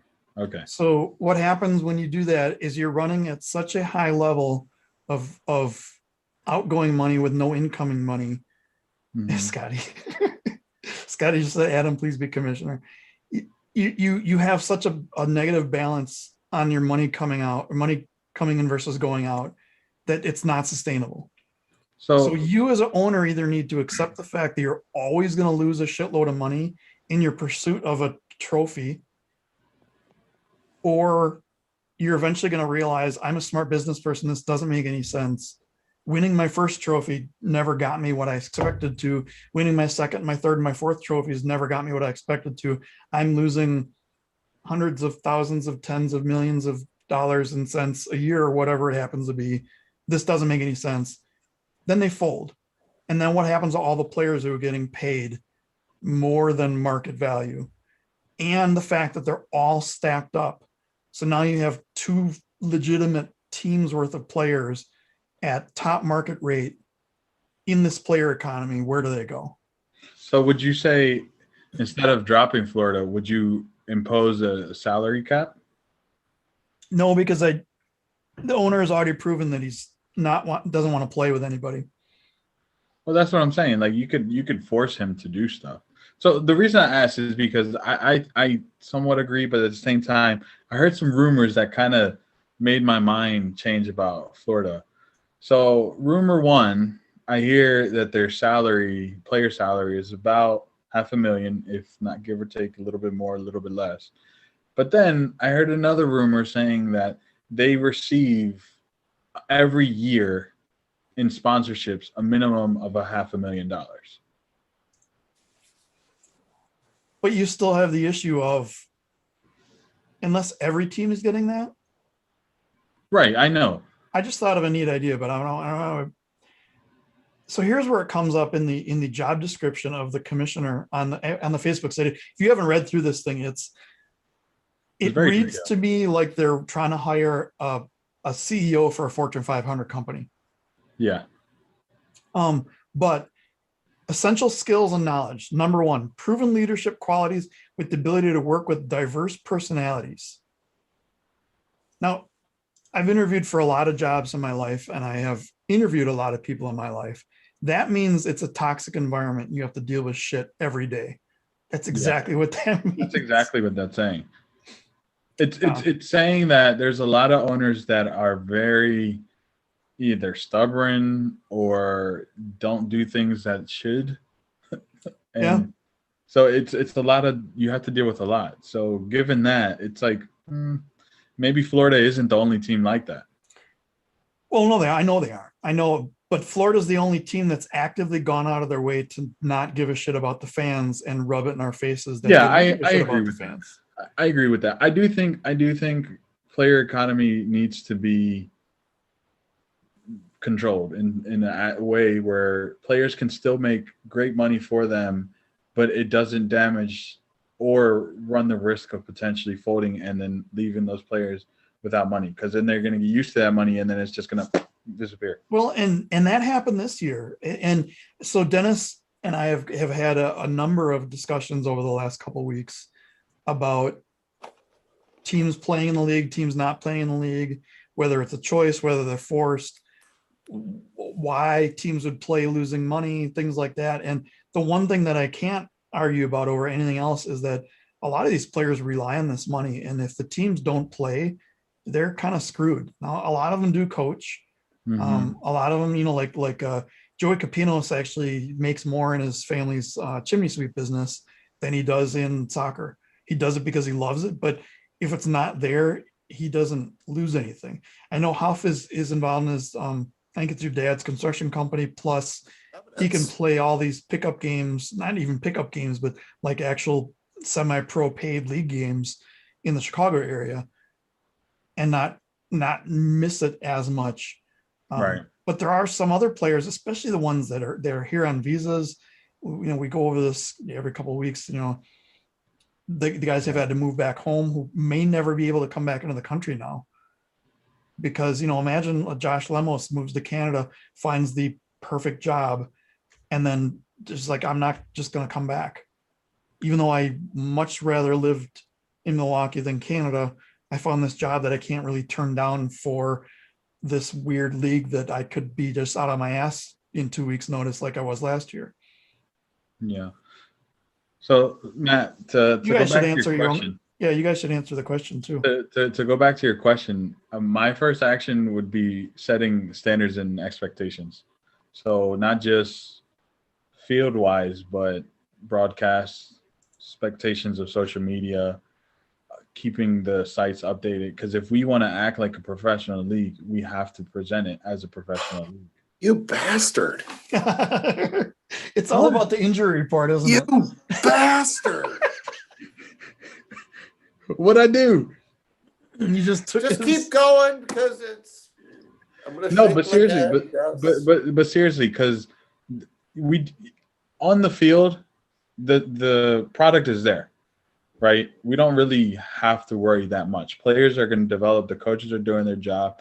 The teams are backing the teams as much as they can on the field. The problem is off the field, where we're falling short. We're falling short on the.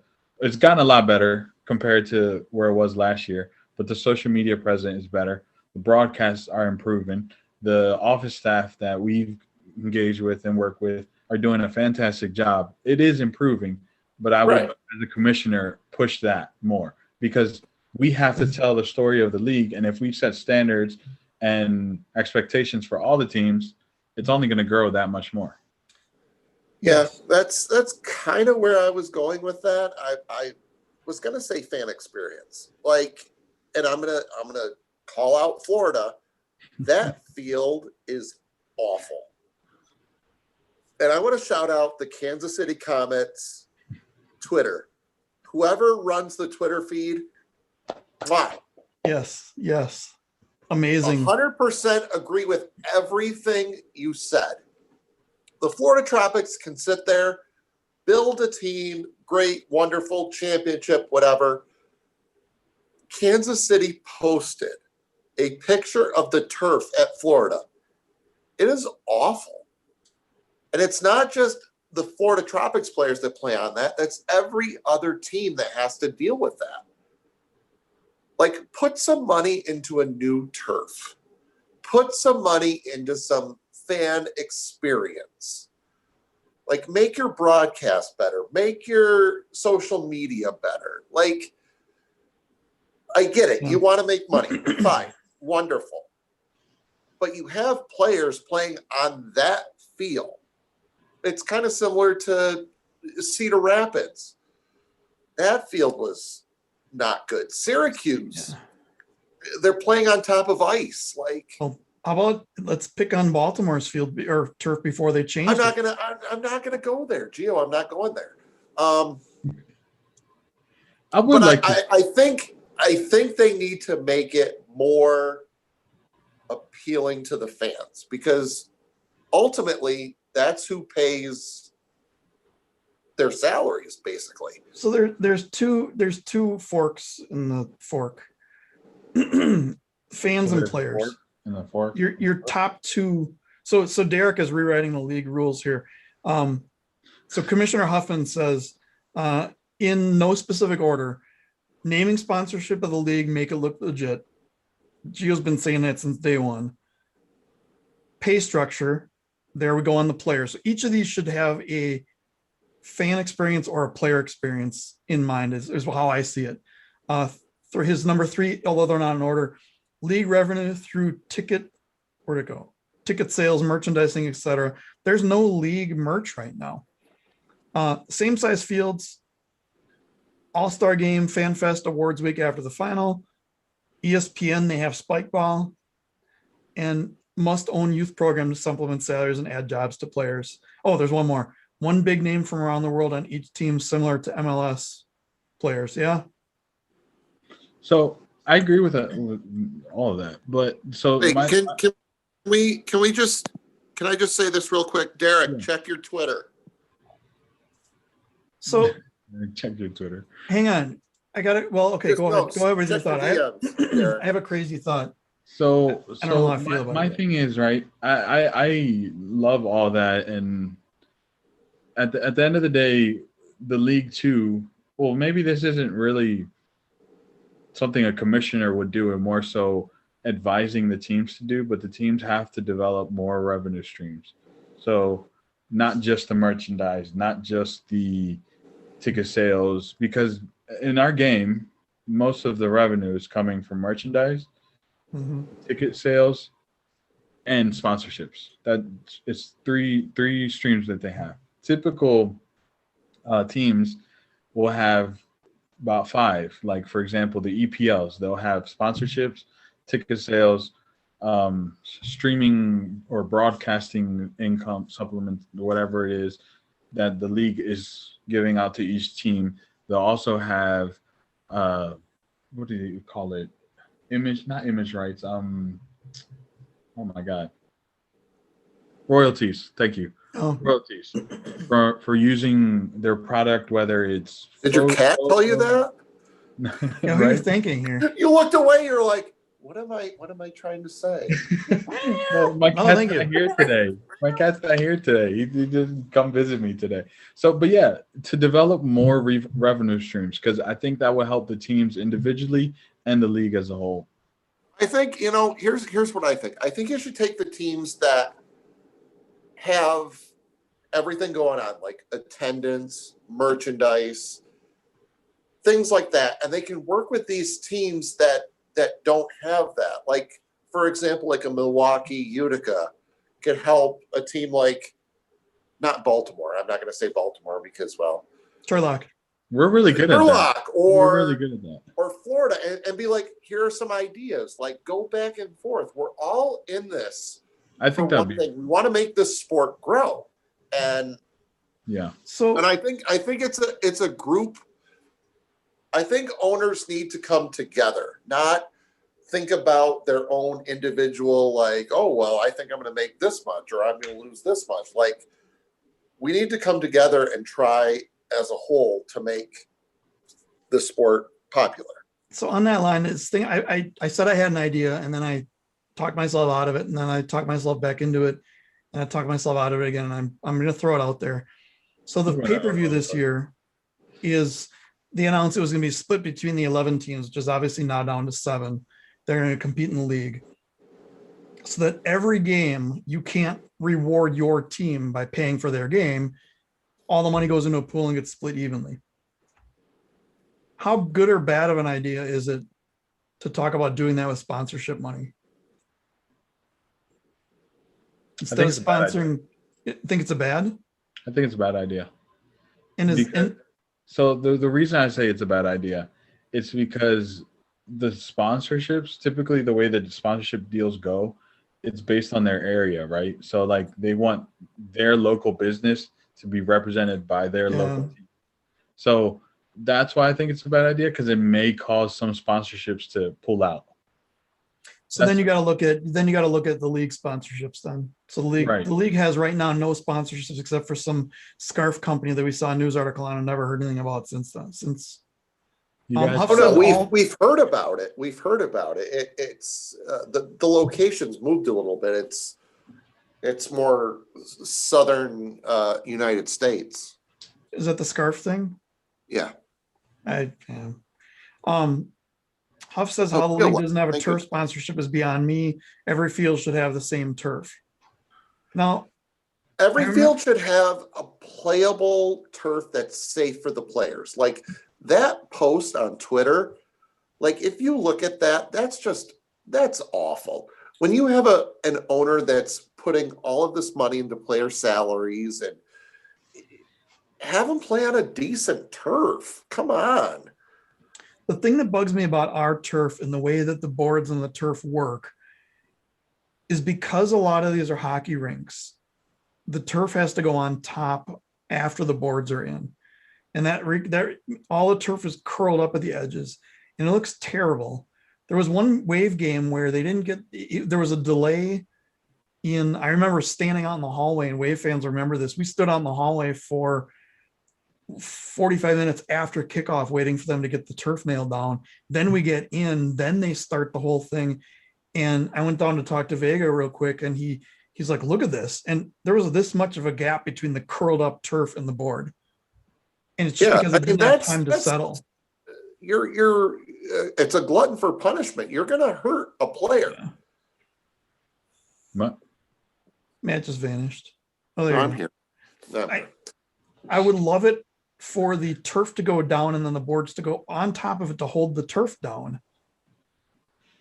But I think what Utica does is they play on the same thing as the Utica Comets. They have the ice, and then they have something on top of it, and then they put the turf on top of that. Yeah, that's what Milwaukee does. It's like a Like I particle think board. it's all of these like ideas that need to go back and forth between these teams. Like I think a commissioner should go into each individual market and say, okay, what do you need help with? And then like bounce ideas back and forth and move on to the next city. Hang on, Gio. And on top of that, they need to do that more than a week before the game's going to start. I'm looking at you, Mississauga. I was about to say, wait, doesn't Belcher have that turf still? You're right for $37. By the way, I'm so the reason why I was cutting in and out, I'm trying to get the future commissioner of the MASL on the show. Right now? I'm trying. Oh. So I have I don't think a it's going to question for you happen, guys. but I'm trying. Yeah. Here's a question for you guys. Would you guys like to see, the reason I'm asking, because this is going to segue into that Sonora news thing, but would you guys like to see arena specific or arena soccer specific locations?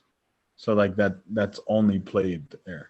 I mean, sure. I'd also love to see players getting $1 million a game and us getting one-on-one individual like interview time with all the players. But if it's possible, yes. Like there are some, like I'm gonna throw Utica out there. Like there's no other place for Utica to play. Right.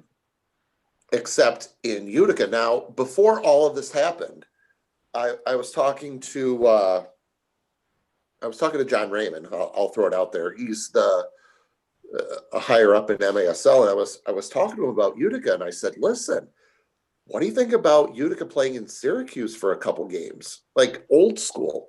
Yeah. And he's like, "That's a great idea." And I think if there's a nearby arena, yes, absolutely, play there. But if there's nothing nearby, I mean, if every team could afford to build their own arena and have it solely for their sport, like NBA does, because, you know, the Wave used to play in the Bradley Center, which was paid for by this guy, and there's a bunch of stories behind that. But when the Bucks built the Fiserv for him, it was like, this is only going to be basketball and probably some concerts. There's not going to be any hockey. There's not going to be any soccer, any other sports. It's going to be a basketball specific arena. And that way they don't have to change as much as they do. One of the things that, so Jay's in the chat, his channel MJSL, which I'm assuming is the MASL play on words there, the MJSL. That's kind of, he started a Twitter channel, and he's basically saying, if I were commissioner and I had infinite money, this is what I would do. And one of the things he talked about was that Milwaukee has one of their sides is just beige. And it's because that's a stacked up basketball floor, because they lost a bunch of storage in the arena and they don't have anywhere to put it. Plus, it's a pain in the ass to take that big floor in and out. So if they're going to have a game close to a soccer game, they can just tear one down and stand the other one up. But yeah, things like that always come into play. I would love for this sport to be able to make decisions that aren't your number one reason for your decision is based on money. And I think for the entire time of the league, any question you ask, why is the sport done this way, is answered with money. And even though I've been told by, no, Jay, it didn't take me that long to figure it out. I'm just saying it on the air for others that may not figure it out. Because that wasn't your first channel name. It was something else. But I think there's way too many questions. You know, why is it done this way? Well, it's because of money. And some owners have told me, no, that's not always the case. Yeah, it is the case.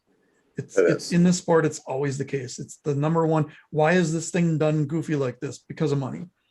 Why is this thing done? Why is the turf on top of not under the boards? Well, because there's hockey and blah, blah, blah, blah. Why can't you put it under and redo it? Well, because we don't want to pay the extra to do that. Or, you know, whatever reason. Yeah, I think so. I think when they search for a commissioner, I think the commissioner needs to maybe have like a separate position, like a liaison between the commissioner and the fans. like, I think fan input, I Matthew. think what we're doing is vital to making this sport grow. I mean, we've come up with a lot of great ideas, some interesting ideas, but I think we need to implement those, or throw our ideas out there. Say, hey, Commish, what do you think about this? And maybe they can take it to the other owners and be like, well, the fans are interested in this. I mean, we're paying money to watch these games pay-per-view or in person. We're buying merch. Like, all of us are buying merch for other different teams. So I think fan input is very important. Yeah. So I'm just going to say this. I don't have a business degree. I don't have any idea with all of that, but I can tell you I'm a huge fan of the sport, and I'm willing to make the sport grow. This is Matt's application. This is my application. Absolutely. to- I mean, I'll be a liaison, but I think we need to have someone that's diehard about this league run it. So as much as I think we've done a good thing for the league and everything, we need a commissioner that gets things done to the point that a fan live stream does not have to point out the problems in the broadcasts. As much as Absolutely. as much as I you know, enjoy doing that. let me just say, the person that we talk to on a weekly basis, Mm-hmm. great. I mean, Yep. that he's amazing, and he comes to us and he says, "Listen, what do you guys think?" Yep. Like, And I think I put more of that on the teams than the league, but the league needs to be holding the teams responsible. Yeah. Like Agreed. I'll pick on Baltimore, because picking on Baltimore is fun. You can't have a broadcast for 2 years that the owner of the team doesn't know how shitty it is. Yeah. It's just completely inexcusable. Like, you've never watched one of your own broadcasts. That's the problem. It has to be brought to their attention. And Yep. granted, we do bring things up and talk about things here. And if the commissioner came and fixed it, great, and took away half our content, that's fine. We would just shape into something else. That's not the point. The point is that we need someone that will take that off our plate, so we don't have to. Not that we affect anything. I don't think We need more time for jokes and things that matter. no jokes. No, I think in each individual market is different. Like, their issues are different. Like, Turlock, for example, their issues are different than Florida, and their issues are different than St. Louis, and their issues are different than Utica. So I think the commissioner needs to go to each of these teams, and expansion would be great. Like, go to Charlotte or Atlanta or Boise and say, how do we make this sport? How do we make it better for you? Yeah. So for Turlock, it could be a better broadcast, or maybe some merchandise thrown in there. And maybe Florida, maybe a nicer turf for your fans, or Maybe Bugs Bunny can saw off Florida and it can just float away. yeah, which you were going to have on your thing. But I couldn't figure out how to do that as a background. Zoom doesn't allow I it. think that would be great for a commissioner. Like, once they come into the league, that's what they should do. They should go to each of these teams, whether they're playing or not, and say, what do you want me to do? How can we help you? In fact, I'll Make take it- it one step further. If I were interviewing for this position, and I'm not, I would expect the person coming in to interview to have a list of things that this is what I see wrong and this is what I want to fix. I would love to hear that. And this is what I think you're doing right, and you think you need to keep going. Yeah. And not even be prompted. They need to come in with that right from day one, saying, I will be a good fit for you because these are the things that I see as your deficiencies. These are the things I feel as your strengths, and I can help with this, and I can help this grow. Yep. So Adam Grosskreutz brought up, he said he knows Tozer's name has been thrown around. Oh, wait. We're real quick, Adam and Adam. So just the quick news slash what's going on in Sonora. So Sonora potentially, the rumor is that they might be playing outdoors in their next MASL season. Wait, So did they're he just say Adam and Adam? Yeah, because he was about to read Adams. Oh, so you're not going to throw me in there? No, that's fine. All right. Because you weren't talking. I was trying to get our future commissioner on the call. You want to run on for 4 hours? Yeah, I don't have 4 hours. No, but yeah. So know that they're building a multi-field sportsplex where they're going to run local leagues, developmental leagues, and then right across from where they're building that, they're building an arena for them to play their games. That's awesome. Like That's cool. I think that It's a right huge there. project. It's a huge Yeah, project. I think that's great, and I think that's something these other teams should kind of hop on board with, and especially with the MASL, like have maybe an M2 team, maybe have it similar to NFL or not NFL, NHL, MLB, where they have like M2 be the AAA, M3 be the AA, like. Yeah. And I think you're going to see that. I think you're going to see more M2 and M3 teams, which is great. Yeah, one of the things in the job description was, or it was where is it now? Wait, let me just, while you're doing that, Shelly, that's my application. So maintain and grow a relationship with MASL second and third divisions, M2 and M3. Awesome. absolutely. Pedro loves me. Pedro, Yeah. vouch for me. So you were going to read Adams. Yeah, so Adam was saying, we've heard Tozer's name thrown around as commish. Do either of the three of us see a certain player that played on San Diego, Landon Donovan, as commish? No. My first thought was I hate everything about that. I know he's done good things with San Diego soccer. I think he's so focused on San Diego that he can't. Yeah, see the he's big picture. focused on that outdoor team. I think. Yeah, let him stay in the loyal. If you were like Keith Tozer, number one for me, like I want to get him on the show just to throw a bunch of ideas his way and talk about the past. Like I think that'd be great. I don't think Gio agrees with you. I'm trying to think of other people that would be great for. So one of the comments thrown around today was that the person needs to be intimately familiar with indoor soccer and how to run a business. There's an obvious joke there that those two things shouldn't be used in the same sentence, but I'll pass that joke up. I mean, Tanner not would be pass up jokes. I'm just kidding. I think absolutely a very, very strong business mind and absolutely a very strong sports business mind. I do not think a indoor soccer person is the right person for this job. I think that the indoor soccer people that are out there, I think it needs new blood. Is I think would. Yeah. I think it needs somebody that's been successful running sports leagues, and that could know what to do with a sports league, without going, well, in 1992 we had this cool scoring system where it was 1 point if you're standing on your head and 2 points if you were doing a bicycle kick. And I think we should, if we do that and then make the goals smaller, people will flock to our sport. That kind of thinking just has to go. And I know there's a lot of that thinking out there.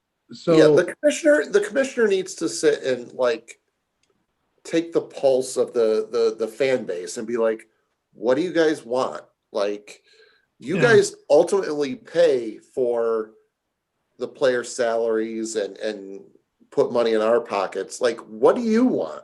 I want the goalie to not be able to cross midfield. Do you want? Yeah, exactly. Like, and run it by all these owners and say, listen, like, this is what the fans want. So, do you want Josh Lemos to go across midfield? Do you want Paulo to go across the midfield whenever he wants? But not even that. Not even that specific, though. But like, what would make like paragraph form? What would make the game more exciting to you? Yeah.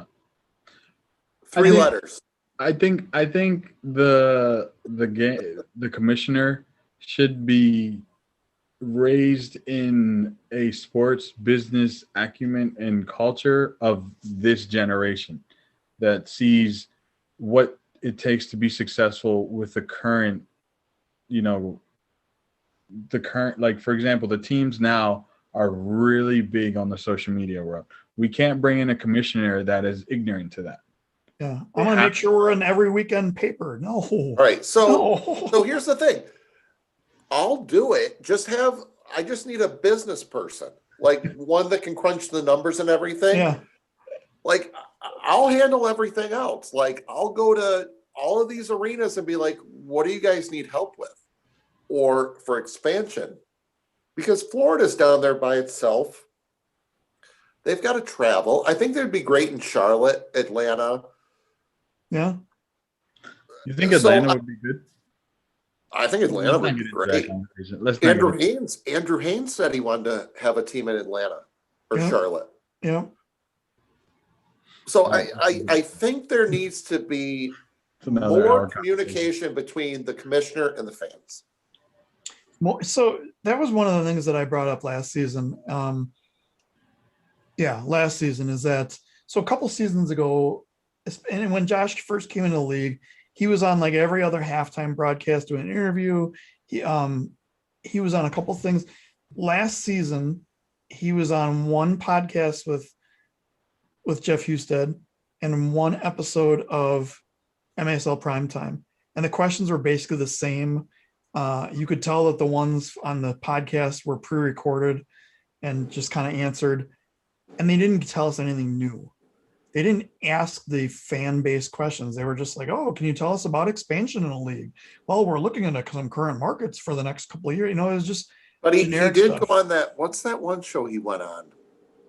Well, that was in between seasons. See, we hit him with some decent questions, though. But we did. Yeah. I think that. Remind me, what did he say a great place for the All-Star game would be? Milwaukee? No, he didn't. Oh. Somewhere where it didn't happen. Right. I'm sorry, Matt. That was... I haven't dogged Baltimore all show. And then there you go. Okay. What? That was your chance. Hold on. I get it all the time. Let me have my moments. Adam's wearing the jersey of the next All-Star game. Yeah. First of all, I said Utica when MASL asked. Utica would be a great. I said Utica and Milwaukee. If you want to do a centralized location, Milwaukee's the choice. St. Louis is the choice. KC is the obvious choice. If you want to make it based on, let's do this in a nice warm climate, you go to San Diego. And if you want to do the cool beer garden, blue turf, Utica thing, you do in Utica. I mean, there's the good thing is that there's more than one choice for this, and it's going to be an ongoing thing. Yeah. Hopefully. It seems like it. The way they're talking about it, it seems like it. So. All right, I think we beat that topic. Yeah. I think we just do our picks and wrap it. We right. So I think you guys should pick your games first, and then I'll do mine. Okay. Can you just tell us okay. All right. So first game, Friday night, Comets hosting the Ambush. We have no idea what the injury report's supposed to be. It's supposed to be handed in Thursday and posted Friday. Okay. So if that's the case, if that's the case, can we change our picks? Listen. If Thursday, you don't shake do your it, head. Adam. I'm not saying if blah blah blah. No, I'm saying can we change our picks like Thursday or Friday night? Because Hannah. You have to choose for your own, Matt. You cannot. All right. I'll choose for my own. All right. Yeah. What are you picking then? Casey, home field advantage. Me too. All right. Give me the Bergrid Vassos advantage. I think never mind. Also Friday night is Sidekicks hosting the Tropics. First game, Comets hosting Ambush is at 7 p.m. Central. Oh, so there's only 2 games on Friday? There's only 2 games this whole weekend, and they're both on Friday. And they're half an hour away from each other. One at 7, one at 7:30. That's poop. Which one's free?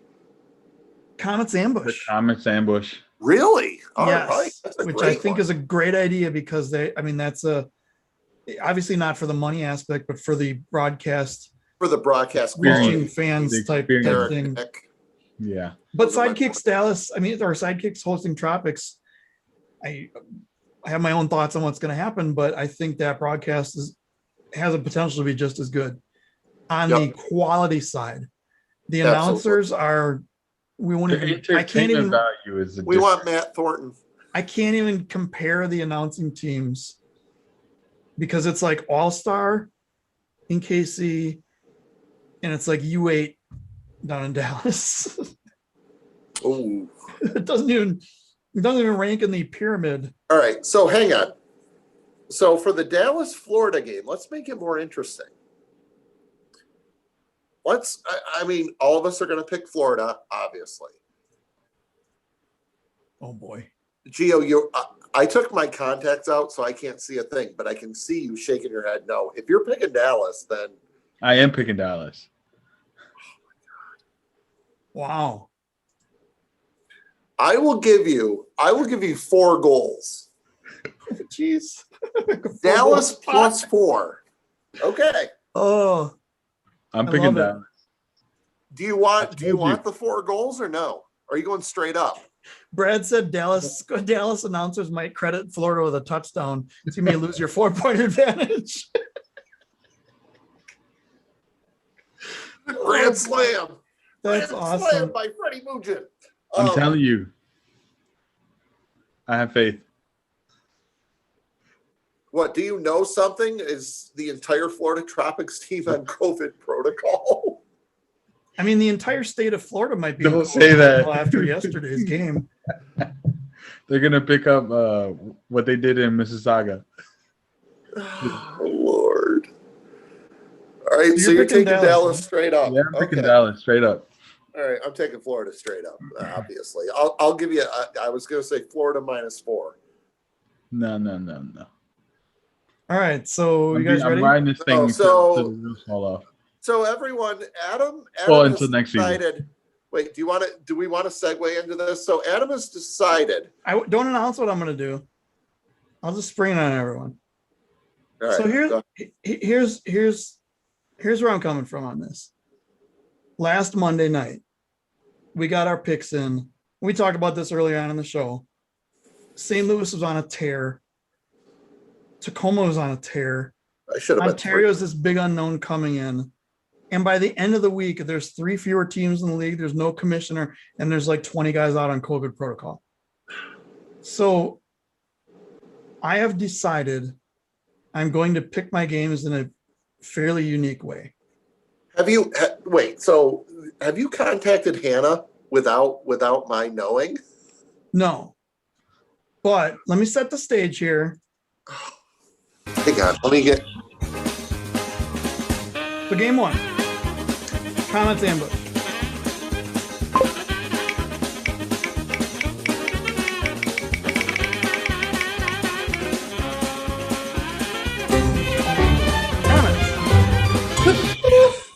I picked the Comets. What's sidekicks?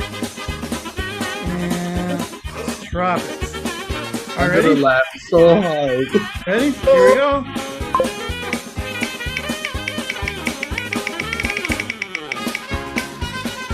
Tropics. It's rigged. Alrighty, so there you go. Those are my picks. Oh, what better way than to end tonight one? What did I just witness? Who did you pick? Was it? Comets and Tropics. Tropics. Okay, so you and I are on the same boat, and I didn't have to do any of that. All right. I think that's a very valid way to pick games, and I'm going to do that every week. No, I am going to mention this again. The correct picks are going to be Friday night on In the Box. Not just randomly picked with a spinner wheel. So And what would you do if Hannah music? picks Dallas? I will. Sorry, technical Probably, difficulties. If they lose, there's plenty of snow here. She's going to be thrown in a snowbank. Nice. Oh, huge announcement. Next Monday night, we've gotten burned a couple times on announcing guests in advance, so I'm hoping this won't be a problem. We are going to have Wave and MASL Fanatic fans, Cliff and Lucy Johnson, on the show. Lucy, really? Yeah, I know. Maybe she'll turn the wrong way and she won't be able to find her way here. Turn right. So we'll probably start off with a quick introduction and Recap. you were on the group, saw that Cliff and Lucy went live on both Friday night and Saturday night at halftime. And I love the way they talk about games. I think Lucy has a great soccer mind. So we're going to even recap the games with them on Monday night. You know what we should try and do? I'm going to throw this out there. I want to try, can I try and get a couple guests on after that? Sure. I was thinking of having them on just the whole time though, because there are We could talk off there. 1, 2, 3, 4, 5, 6, 7, 8 games for next week. Well, there are a couple games that these folks have a vested interest in. Oh. Yeah, we can talk about it for sure. All right. Everyone, thank you for Yeah. hanging on with us. I know this episode was a little bit longer, but Compared to what? compared to usually we've been under 2 hours. Today We were doing just fine at 4 hours before you started showing up. Oh, dang. Wow. Dang. You know what? I'm leaving. Well, we shortened it just like the field at Baltimore. Anyway, All right. So that said, everyone have a great week. we'll see you Friday night. Hopefully teams haven't changed too drastically since Friday. Should we have a show on Thursday night? We may need to have a show like by the hour, starting on like Thursday morning. Pre-COVID protocol injury report and post-COVID. Right. Yeah. All right. Everybody have a good night. Good night, everyone. See you later.